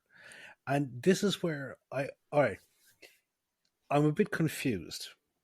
Because if I'm taking this incorrectly, then it's on me. But if I'm reading it, if I took it correctly, then the guy who wrote this script really needs to his last name the fucking script. Because he says that he ran away from home, was found by the king, told a story, and the king liked it, and was kept on. And then you raise the point of go, oh, has she known said all his life? He's apparently meant to be the crown prince of Aneth. So this is the thing, right? So this is the Theseus story now coming back again. Right. So in the Theseus myth, Aegeus stopped at wherever Theseus is from, I've forgotten. I'm assuming it might be Corinth. I can't remember. After meeting with an oracle, because he didn't have an heir. And the oracle told him something like, don't unstopper your wineskin or something until you get home. Basically meaning, don't fuck. He ended up having a night with Theseus' mother, and the way it goes that he left his sandals behind under a rock, and if she was to have a boy, when he was old enough to move the boulder, he would get the shoes, and then he would go to Athens to take his place as heir. The way they sort of presented here is that he turned up after stumbling through, like, again, when Theseus goes to Athens, his grandfather and his mother says, like, oh, I'll send you off in a boat with all of these jewels and whatever, and he's like, no, I want to make my own way. And so he walks through, like, the treacherous way to get there, and it's where we have the body stretcher and the guy with the 2 pine trees and whatever. And he defeats all of them, right? And then he gets to Athens. He's like, hey, I've done all these things. And basically, he has his own set of labourers and whatever. I'm abridging it massively. But ultimately, at one point, Medea, from Jason's Medea, who's now married to Aegeus, tries to poison him because she doesn't want him involved. And he says something about his shoes. Someone asks, why do you wear such ratty shoes? And he says, oh, they were my father's. They were buried under a boulder. And that's when Aegeus realizes, oh my god, he's my son. And he, banishes Medea and takes Theseus on as his son. All of that to say, that's a really bad abridged version of Theseus myth. All of that to say, what I think happened here is he stumbled his way from wherever the fuck he's from. I think it's from Corinth. He stumbled his way to Athens, somehow managing to defeat all these people by accident on the fucking way, but building this mythology for himself as he went. And then he meets the king, and someone asks the question, and he tells a story that he just fucking made up to explain away something. So maybe it's to explain away his shoes, or maybe it's to explain something more futuristic. And it's the same story the king is expecting to hear from his heir. And he's like, oh my god, it's my son returned. And your man's just like, what? And just gets caught up in the whole thing. Do you know? So like, that's my... So he's not... he says it, he's like, I'm not actually the prince. It's just, I told a story and he believed it. But this thing, right? This is you coming to this conclusion because you know that this is based on Greek myth and you were big into Greek myth, right? The scriptwriter can't like really account for everyone to be able to get that. So it just seems like this whole thing of, I ran away from home, I told a lie, the king believed it, and now I'm a prince, and everyone was like, he's the crown prince of the whole place. And it's like, okay, then no, we don't know. Like, we don't know not. We know nothing about Aneth society, right?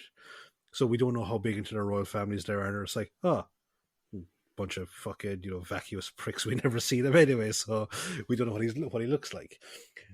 But the reason I say he went from one shitty life into another one is because if it's like he told this big elaborate story, the king is like, I could use you, and I am going to use you. You're going to fucking sever this shit we have with Skonos. So he's just being used again. So I really feel sorry for the poor fucker. Yeah, he's one of those things where like the episode started, I was like, okay. Then we meet a guy called Seth. I was like, okay. And then it was the 9 months, and within 5 minutes, I was like, oh, okay, I know what this is now. First thing I wrote down: please don't be like Theseus. Please don't be like Theseus. I meant in the whole way he treats women, right?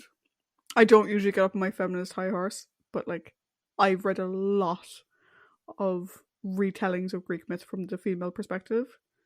Mm-hmm. Theseus is perhaps like the worst. He is the worst.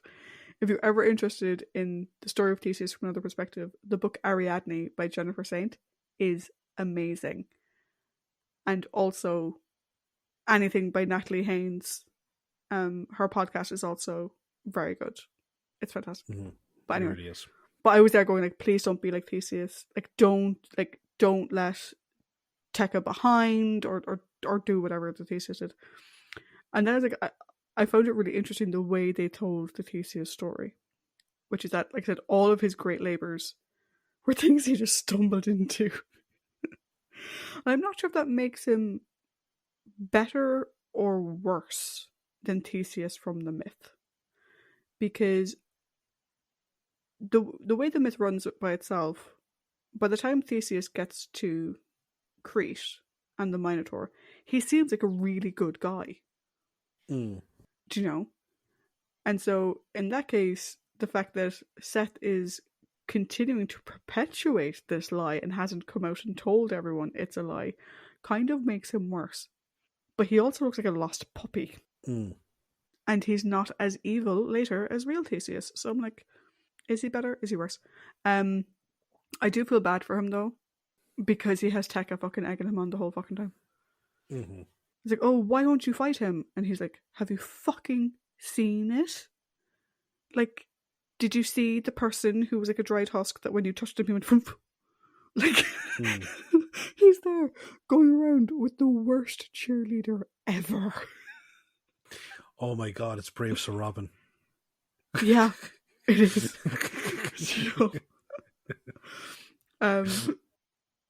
Where I feel good about Seth though is that even though he's lying and he's manipulating by omission, his heart is in the right place. Like, he did still go on this mission. Yeah. And he does still try to help where he can. Like, he's asking the doctor and Romana constantly, what are we doing? Like, he wants to help, he just doesn't know what he can do. Which again makes him better than the Theseus of myth. What I do find interesting though, in a very sort of Greek hero way, is how he takes down the Nimons, which is with the staff. Mm-hmm. but with the staff, with the gem given to him by Romana. Mm-hmm. And if you look at a lot of Greek myths, Hercules probably being the one exception. Like, we think of Perseus, right? So Perseus versus Medusa Mm-hmm. was done with gifts from the gods. Mm-hmm. They can't do what they do without gifts from the gods.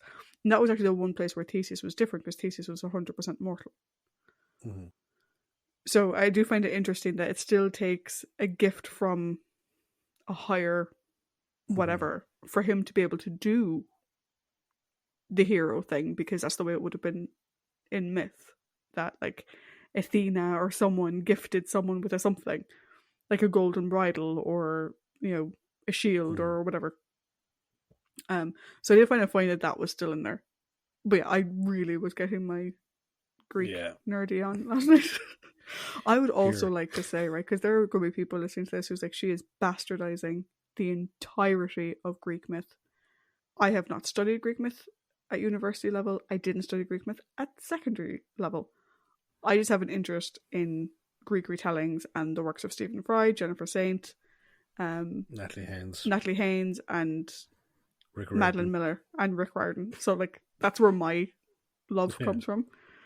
So if I have gotten anything wrong, it's because I'm not an expert. I'm just a novice in this area. Because you mentioned Perseus and the gift from the gods, here is a shield that can deflect any weapon and a sword that can cut through any armor. Don't get too close to the shield. I don't know which one's beat which. So shall we go on to our villains? Yeah. So good luck editing this, by the way, Paddy. Oh.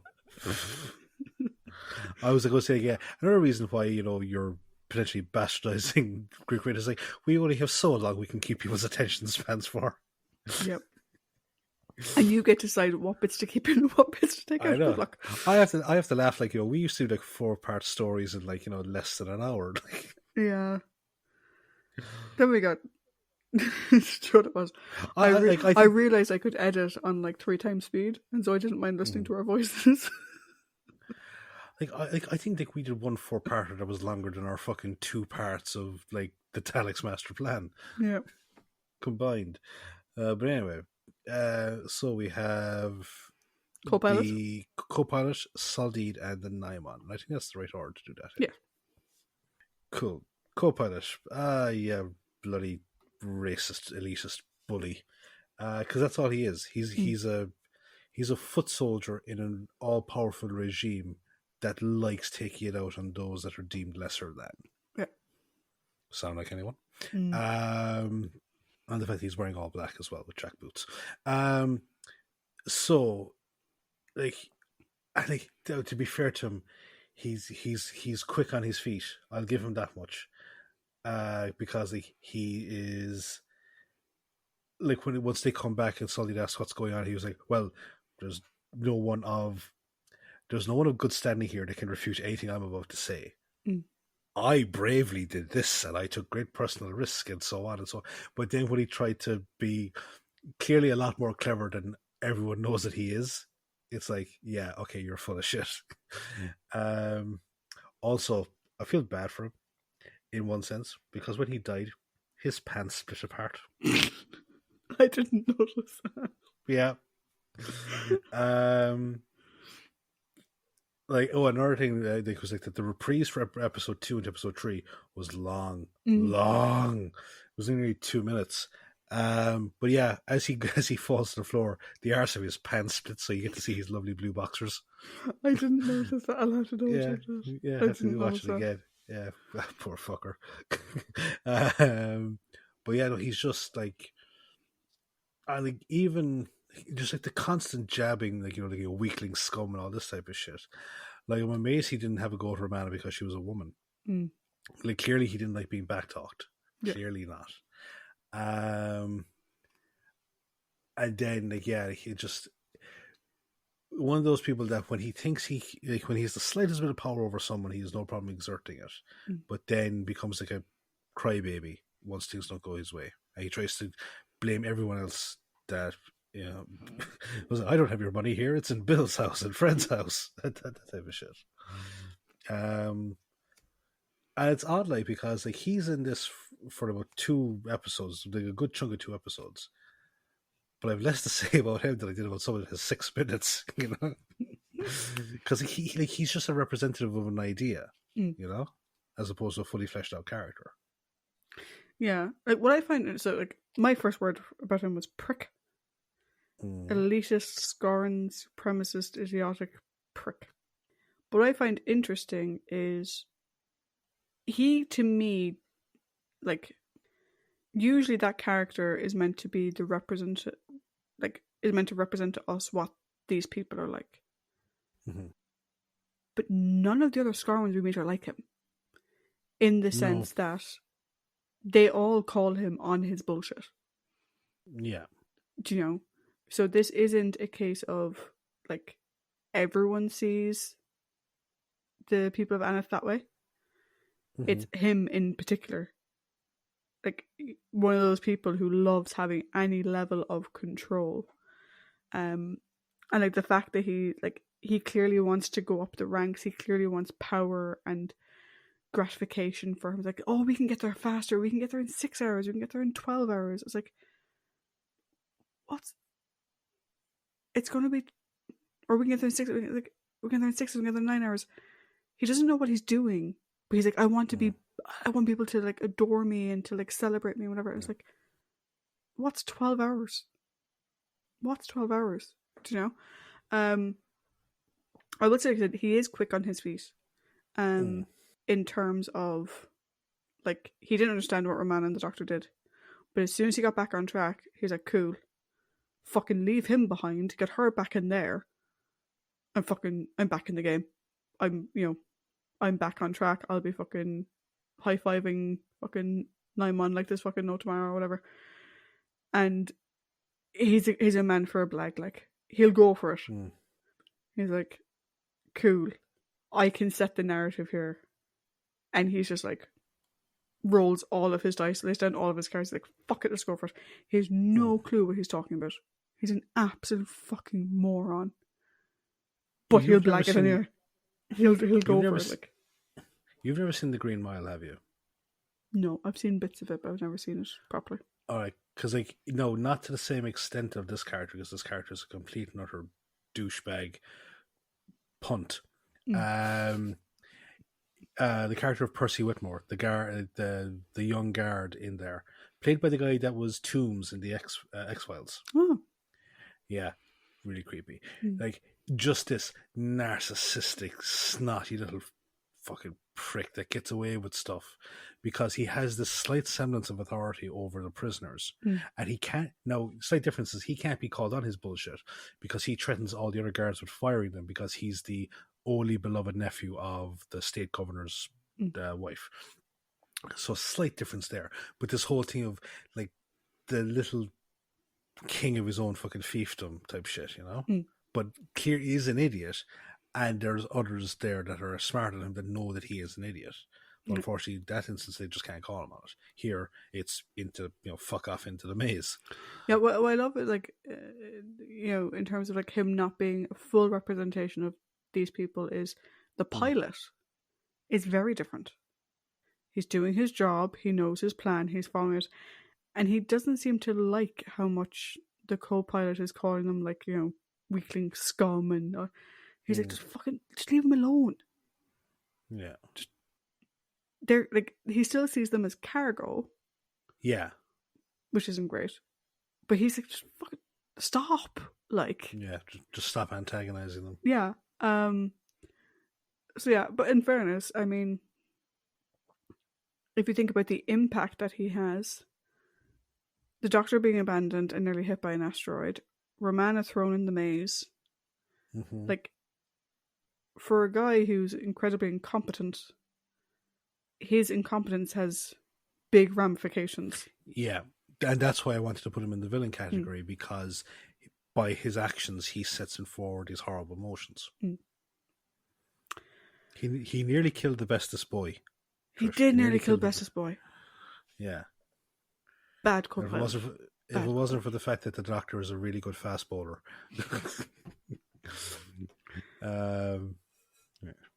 Saldeed. Yeah. Pull yourself together, man. Jesus Christ. As I said, like I've seen less ham on fucking pigs. Like the whole, my dreams of conquest are ruined. He just pulls the big sad face. Um, like acting aside, there's a slight element of Davros to him, in the sense of like the scientist who has convinced the military establishment to elect him leader and put all their faith into him.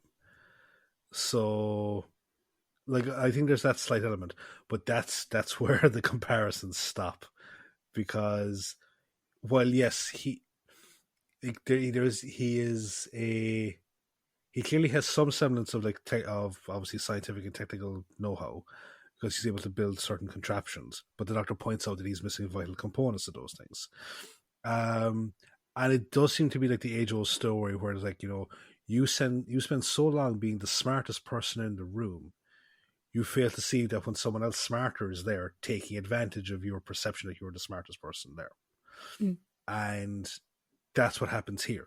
Like, he has convinced himself that he's the one that's actually taking, the advantage of the Nimons, ego and all this type of stuff, whereas it's the other way around.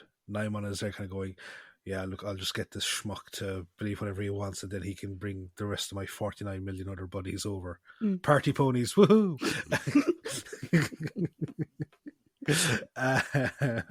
Yeah. So, as I said, like, he is, like, when you've convinced everyone else that you're the smartest person there, you convince yourself of it as well. And it's very easy for someone to take advantage of that by playing along. Yeah. Like, my thing with Solid, like, the first thing is, like, overacting much. Like, that guy was in a different story to everybody else. Like, I don't know if it was meant to be, like, a mania the character was meant to have, or whatever, but, like, that didn't work with any, like, no one else was on that level. And I'm like, dude, come down. Like, get off the ledge. And again, playing the who's who of Greek mythology, initially I was like, oh, he's clearly meant to be Daedalus, because he's the scientist. He said that he built the complex, or at least he's the one with access to the complex. He's the one who knows how to navigate the complex. Again, it's that staff thing, I'm convinced of it, which makes him Daedalus. But the fact that he is so vicious with putting people in the complex, with giving people to the Nimon, also kind of makes him Minos. He's kind of like a both. He's like a bastardization of Daedalus with the cruelty of Minos. He's the darker side of Daedalus. Yeah, with the mania of Minos in many ways. But the thing is that, like, even though he's a total fruitcake, as evidenced when Romana completely tears him to pieces later on, he's not a total moron.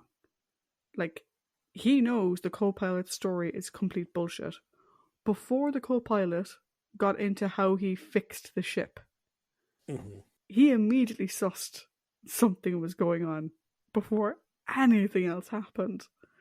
So he's not a total moron. But like you said, I think he's just so caught up in his own myth of himself that he went from being a lead scientist that clearly made first contact with the Nimon and whatever, to being this sort of leader, priest, only scientist, really, that these people have.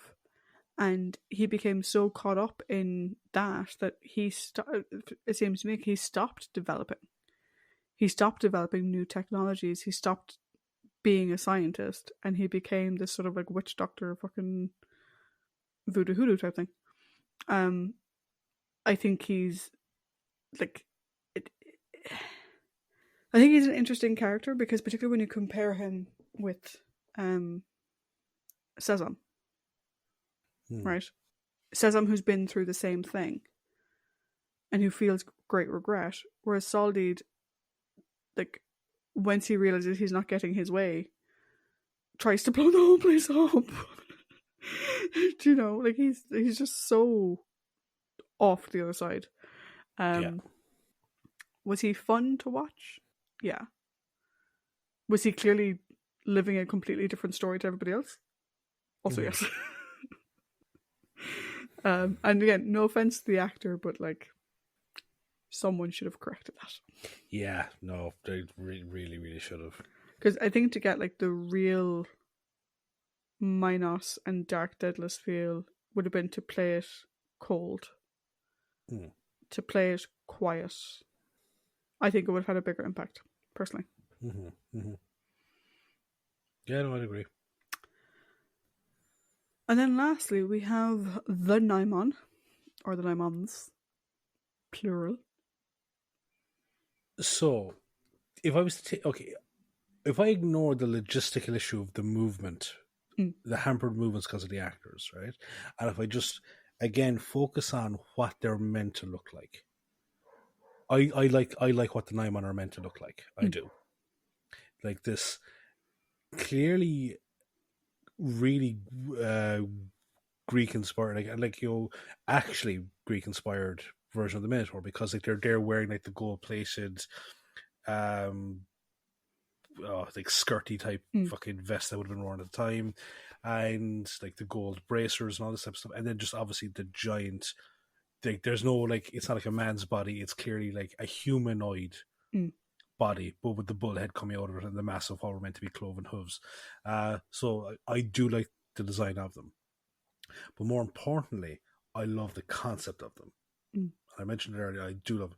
They're like a cross between the Gould and the aliens from Independence Day. In the sense, they move from one planet to the next and they just strip it of all its resources and they move on and on and on.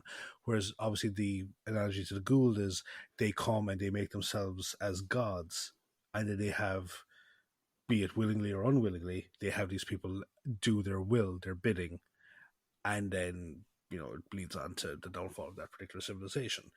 I'm a bit bummed out that apparently all of them are killed off, because clearly they're very technically adept. So like, they pose a threat that way.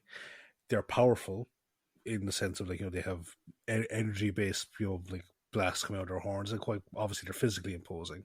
So there's that side of things, and they're very cruel and calculating. And like, you'd like to have seen other companions, like, because obviously, like, Colin and Ace, Seven and Ace, and obviously we've watched the newer breed. I would have liked to have seen some of those doctors and some of those companions have a go at dealing with the Nimon. Yeah, so I'm actually bummed out that they're gone, because I really enjoyed them. I think they were definitely one of the stronger parts of the story. So for me, like, literally as soon as I realized what it is, like, okay, and another tale of the Minotaur. Will this one be any better? And what I like about this story is that the Minotaur is given agency. Because again, usually the Minotaur in most stories is sort of seen as a mindless brute. Yeah. Do you know? Thrown into, like, the labyrinth is a prison. Do you know? And the Minotaur is thrown in there because he can't be kept up on, in society or whatever. Isn't he like meant to be, like, again, my memory is fucking really bad with this. Isn't he like Minos's grandson? Or No. Something like... No.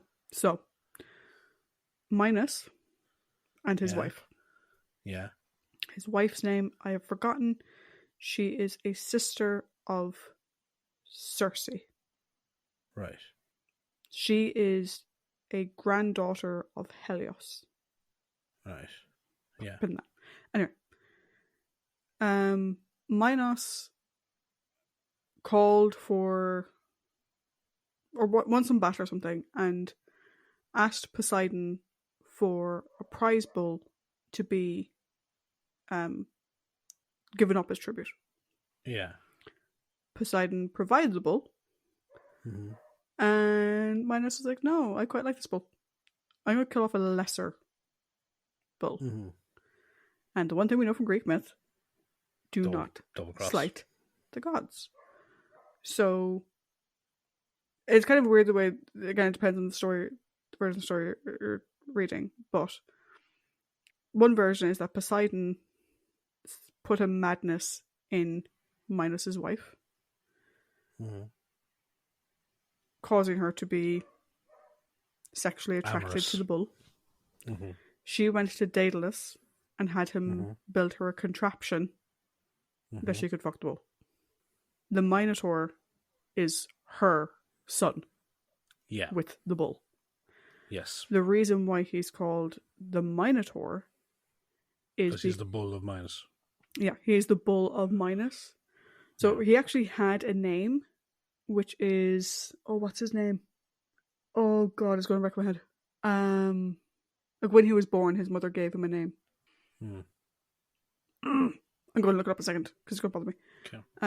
But when he started getting too big and too powerful, and when Minos realized that people feared him, and they thought that Minos has this beast, Minos has this monster, it went from being this embarrassment to this thing that Minos used to threaten others. And so it went from being name to the Minotaur. So if I think of things right, is Minos' wife Europa? No, different person. Damn it. Does she also? No, sorry. No, wait. Fucking Zeus turned into a bull and carried her off the sea. Okay, there we go. So Not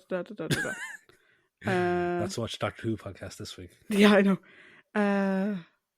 Asterion. That was his name. Asterion was his name. Okay. And his mother is Pasiphae. Okay. Pasiphae is a sister or cousin or something of Circe, and Pasiphae is a granddaughter of Helios. Pasiphae is also a witch in some tellings, like similar to Circe or whatever. But yeah, so Asterion is the half brother of Ariadne, who helps defeat him in the end, and Phaedra, who goes on to marry Theseus. Okay, thank you. Greek mythology. There's too many bulls and there's too many fucking. Yeah, there's a lot of bulls. And there's too much fucking as well. But anyway, back to this. Usually, going back. Usually, the Minotaur is the mindless brute at the center of the maze. I think the only version I've seen that gives some level of heart to it is actually the book Ariadne, where we get to learn about Asterion from a baby, and then we sort of have this thing when Asterion is older that like he's screaming to Theseus and Theseus cuts his vocal cords, and it turns out that he was screaming "kill me." Which is devastating. But again, usually I need to read this book. You do. It's really good. It's my favorite of the retellings. It's very, very good. But usually he's just a mindless brute who is a prisoner, whereas here the labyrinth is his domain. He rules the labyrinth. He controls Minos or Daedalus, whichever one you want to equate Soldeed to be, which I think it's an interesting retelling of it because it gives him agency and it gives him power. The whole idea of Nimon being Minos, which is what the TARDIS wiki said, I don't see. I don't see that at all, other than the fact that he's the one demanding tribute. But Minos has a personal vendetta against Athens, so it doesn't really work that way. But I think as a villain, the Nimon is brilliant. I think the Nimons as a species are really good. I agree with the physical design of them. Love the concept. I'm sure the concept art was great. The physicality of it, though, like the faces are a bit too squished. I would have liked to have seen more, whatever. And you could tell that they're like, okay, and look, and now I can see straight in front of me. They have no fucking peripheral vision whatsoever. But they're an interesting thing. To your point of, I would love to see some other doctors and companions could be some. But again, time travel.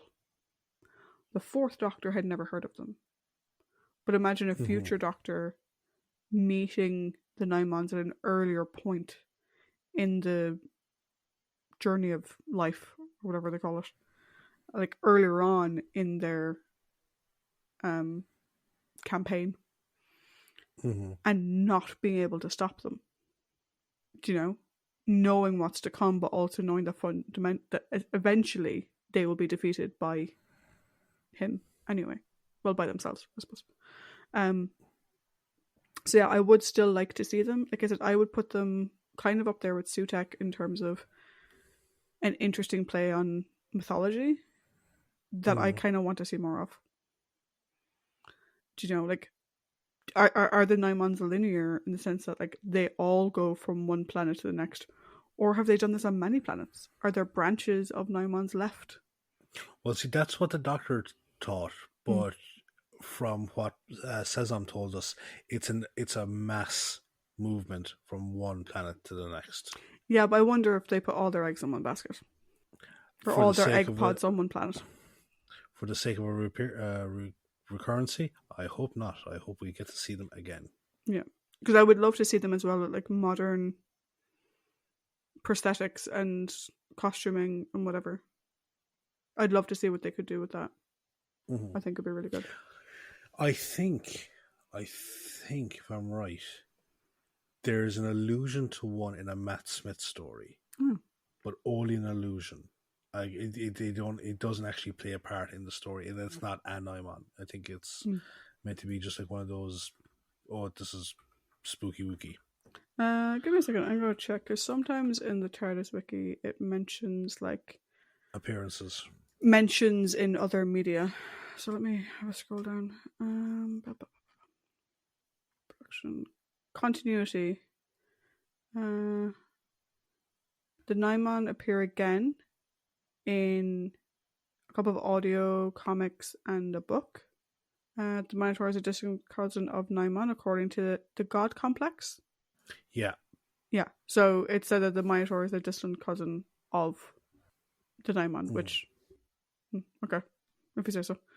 So that's what you're thinking of. That's the episode you're thinking of. That is the one, yeah. But yeah, bring back the Nimons. They were kind of cool. Ooh, definitely.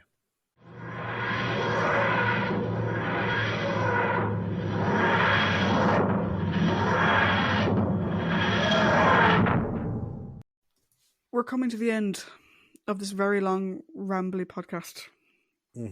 So, Paddy, jump right into it. Thoughts on the story and score out of 5. Go. Okie dokie. Not a bad story. Honestly, I didn't think it was that bad of a story. Interesting take on the Legend of the Minotaur, which is repeated ad nauseum in this episode. It had some great moments. I thought the ticker tape mummification scene, as I said, was really funny. But speaking of mummification, there was some really good effects and some really good camera work here. Like when Tekka touches, and it's a perfectly mummified body, touches it, it just crumples entirely to dust. Really thought that was done. That was done really, really well done. Also, there's an amazing camera shot when Saldid captures Tekka and presents her to the Nimon. And the camera is just at a slight angle, slightly tilted, as 2 more Nimon come into shot. And that was fucking brilliant. It was such a really good shot to establish what a group of Nimon together, the physical threat of them together is. We got to see Lala Ward's version of Mary Tam's Romana. I know. To be fair, look, I'll fucking I will stand on this and say like this was a really good performance from Lala Ward. Like I'll fucking call him as I see him, and I'm not going to say like put retroactive glasses. Like I did not like her first 4 stories, or her first 3 stories. She has been getting progressively better. Yeah. And here I think has been the strongest story with Lala so far. really good, um, really good performances, I think, from some of our guest actors. Specifically, I would say Seth and Sesam. Mm. Not everyone though, because it was just, but I think probably what we got the most from it was like our enjoyment of like the allusions to Greek myth, and also the interesting takes that they put on it, Mm. because that's all. It's always a really cool way of doing it, a reinterpretation. Negative side though, as I said, kind of Doctor Light, and this would have been a story where I would like to have seen a bit more Doctor, although I will say not at the expense of what we got for Romana. Mm. If they could find a nice balance there, I was okay with that. Again, there's that element of inconsistency with Romana herself, which is a bit frustrating, because like, it's like she should be past this. She should be past all this stuff now, because whatever way you're interpreting the character, like, she's more world wise now. She should not be making these mistakes. And there was like Saldi, the concept of Saldi was great. The acting of Saldi was not so great. And it does kind of kill investment a small bit, because like it goes far beyond mania. It does go into overacting territory. Because we've seen mania. We've seen the collapse of sanity for certain characters. And this is way too over the top. So I think I'm going to give it a 3 out of 5. Okay. Because I was there going it's not. I don't think it's, in my opinion, it's not less than a 3. No. But I don't know how much higher than a 3 it would be. Mm. Very good. Very good. Your turn. I really enjoyed this, as you may have gathered. Mm-hmm. At first, I was like, oh, they're doing Theseus. And then it just became a game for me. Like, I literally started making notes. I was like, okay, so we have Seth and Aneth. And that was when I was like, hold on. Tributes. Okay, we have Athens, Theseus. The planet's called Skonos. I was like, oh, what's the name of the city in Crete? It was Knossos. Okay, cool. I was sort of making a little note to myself of what all the matches were. Which, maybe I should have been paying more attention to the episode, but I found it really fun. To the point where maybe I was seeing a bit too much into it, like Sorak is Icarus. Maybe it was me seeing too much into it.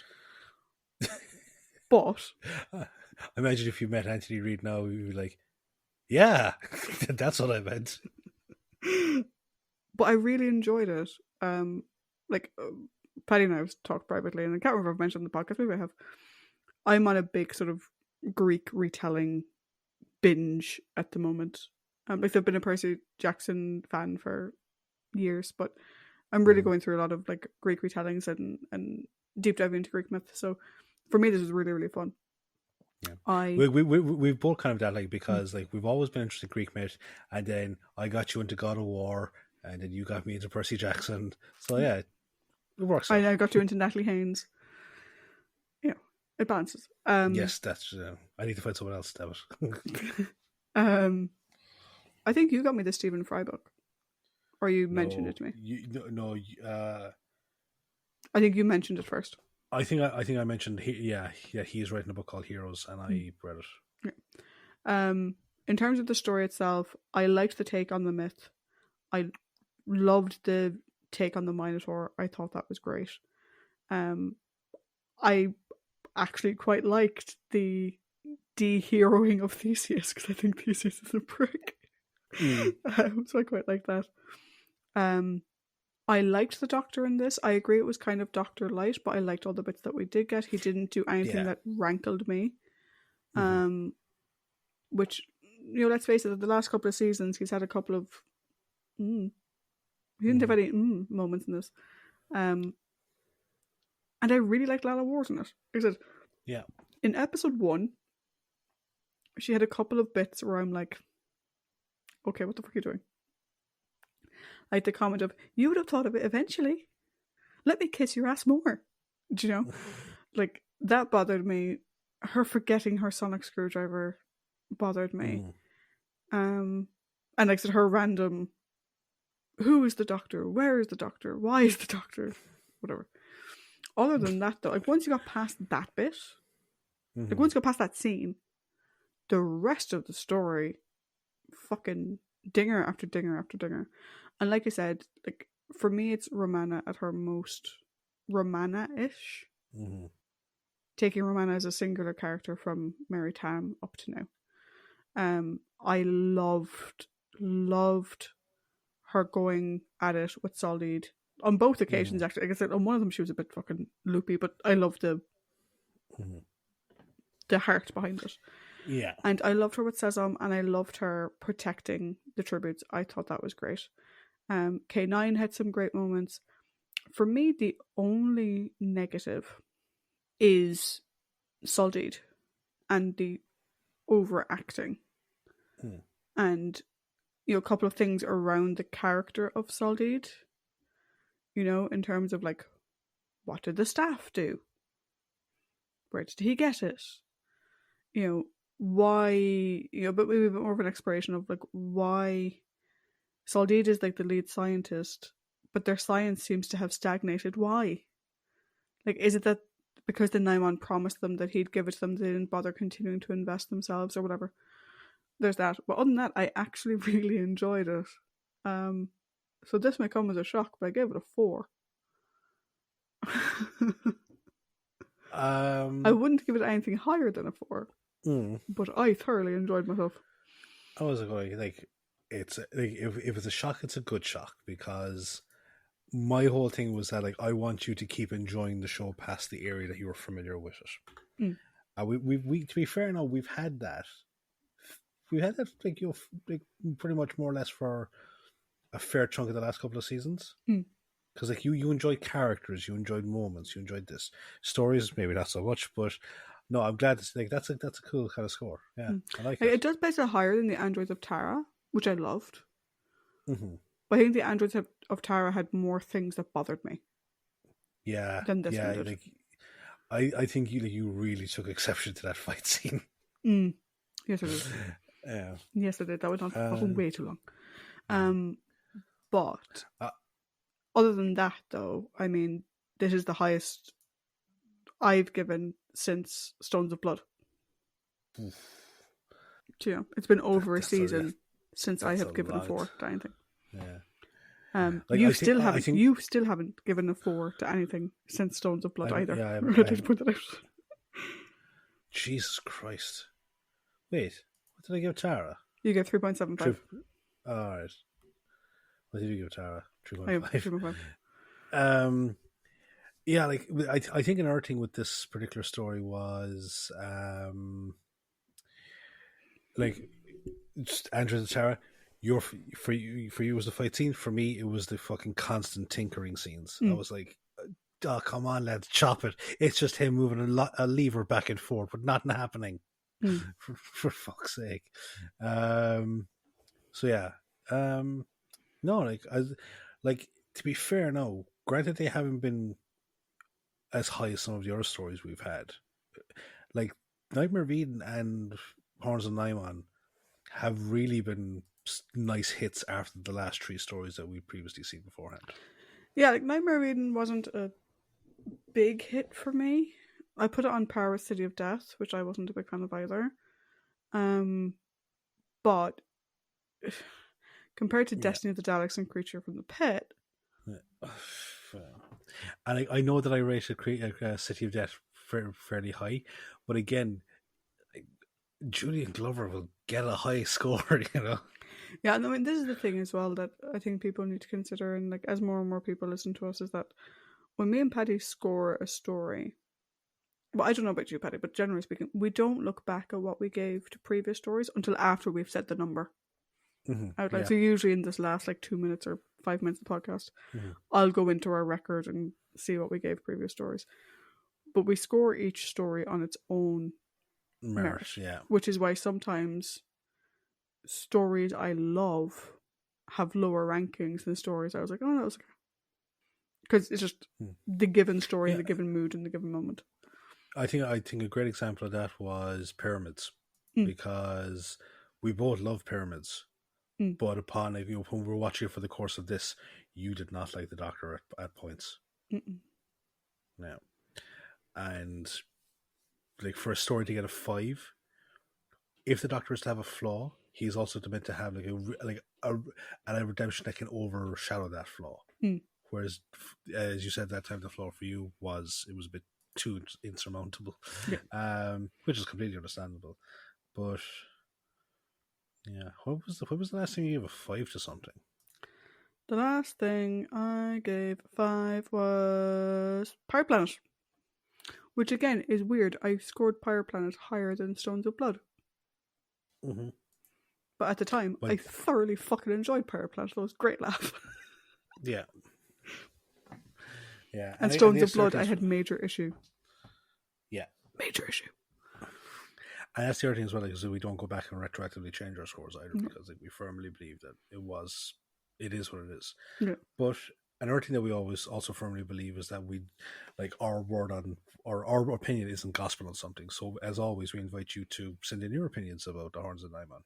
Yeah. And Tricia's bastardization of Greek history or Greek myth. Yes, absolutely. And if you're looking for some Greek myth in your life, Stephen Fry, Rick Riordan, Natalie Haynes, Madeline Miller, and Jennifer Saint. Yep. I recommend all of them. But I co-sponsor that statement. But for now, we will bid ye adieu, and we will see you next week when we discuss Shada.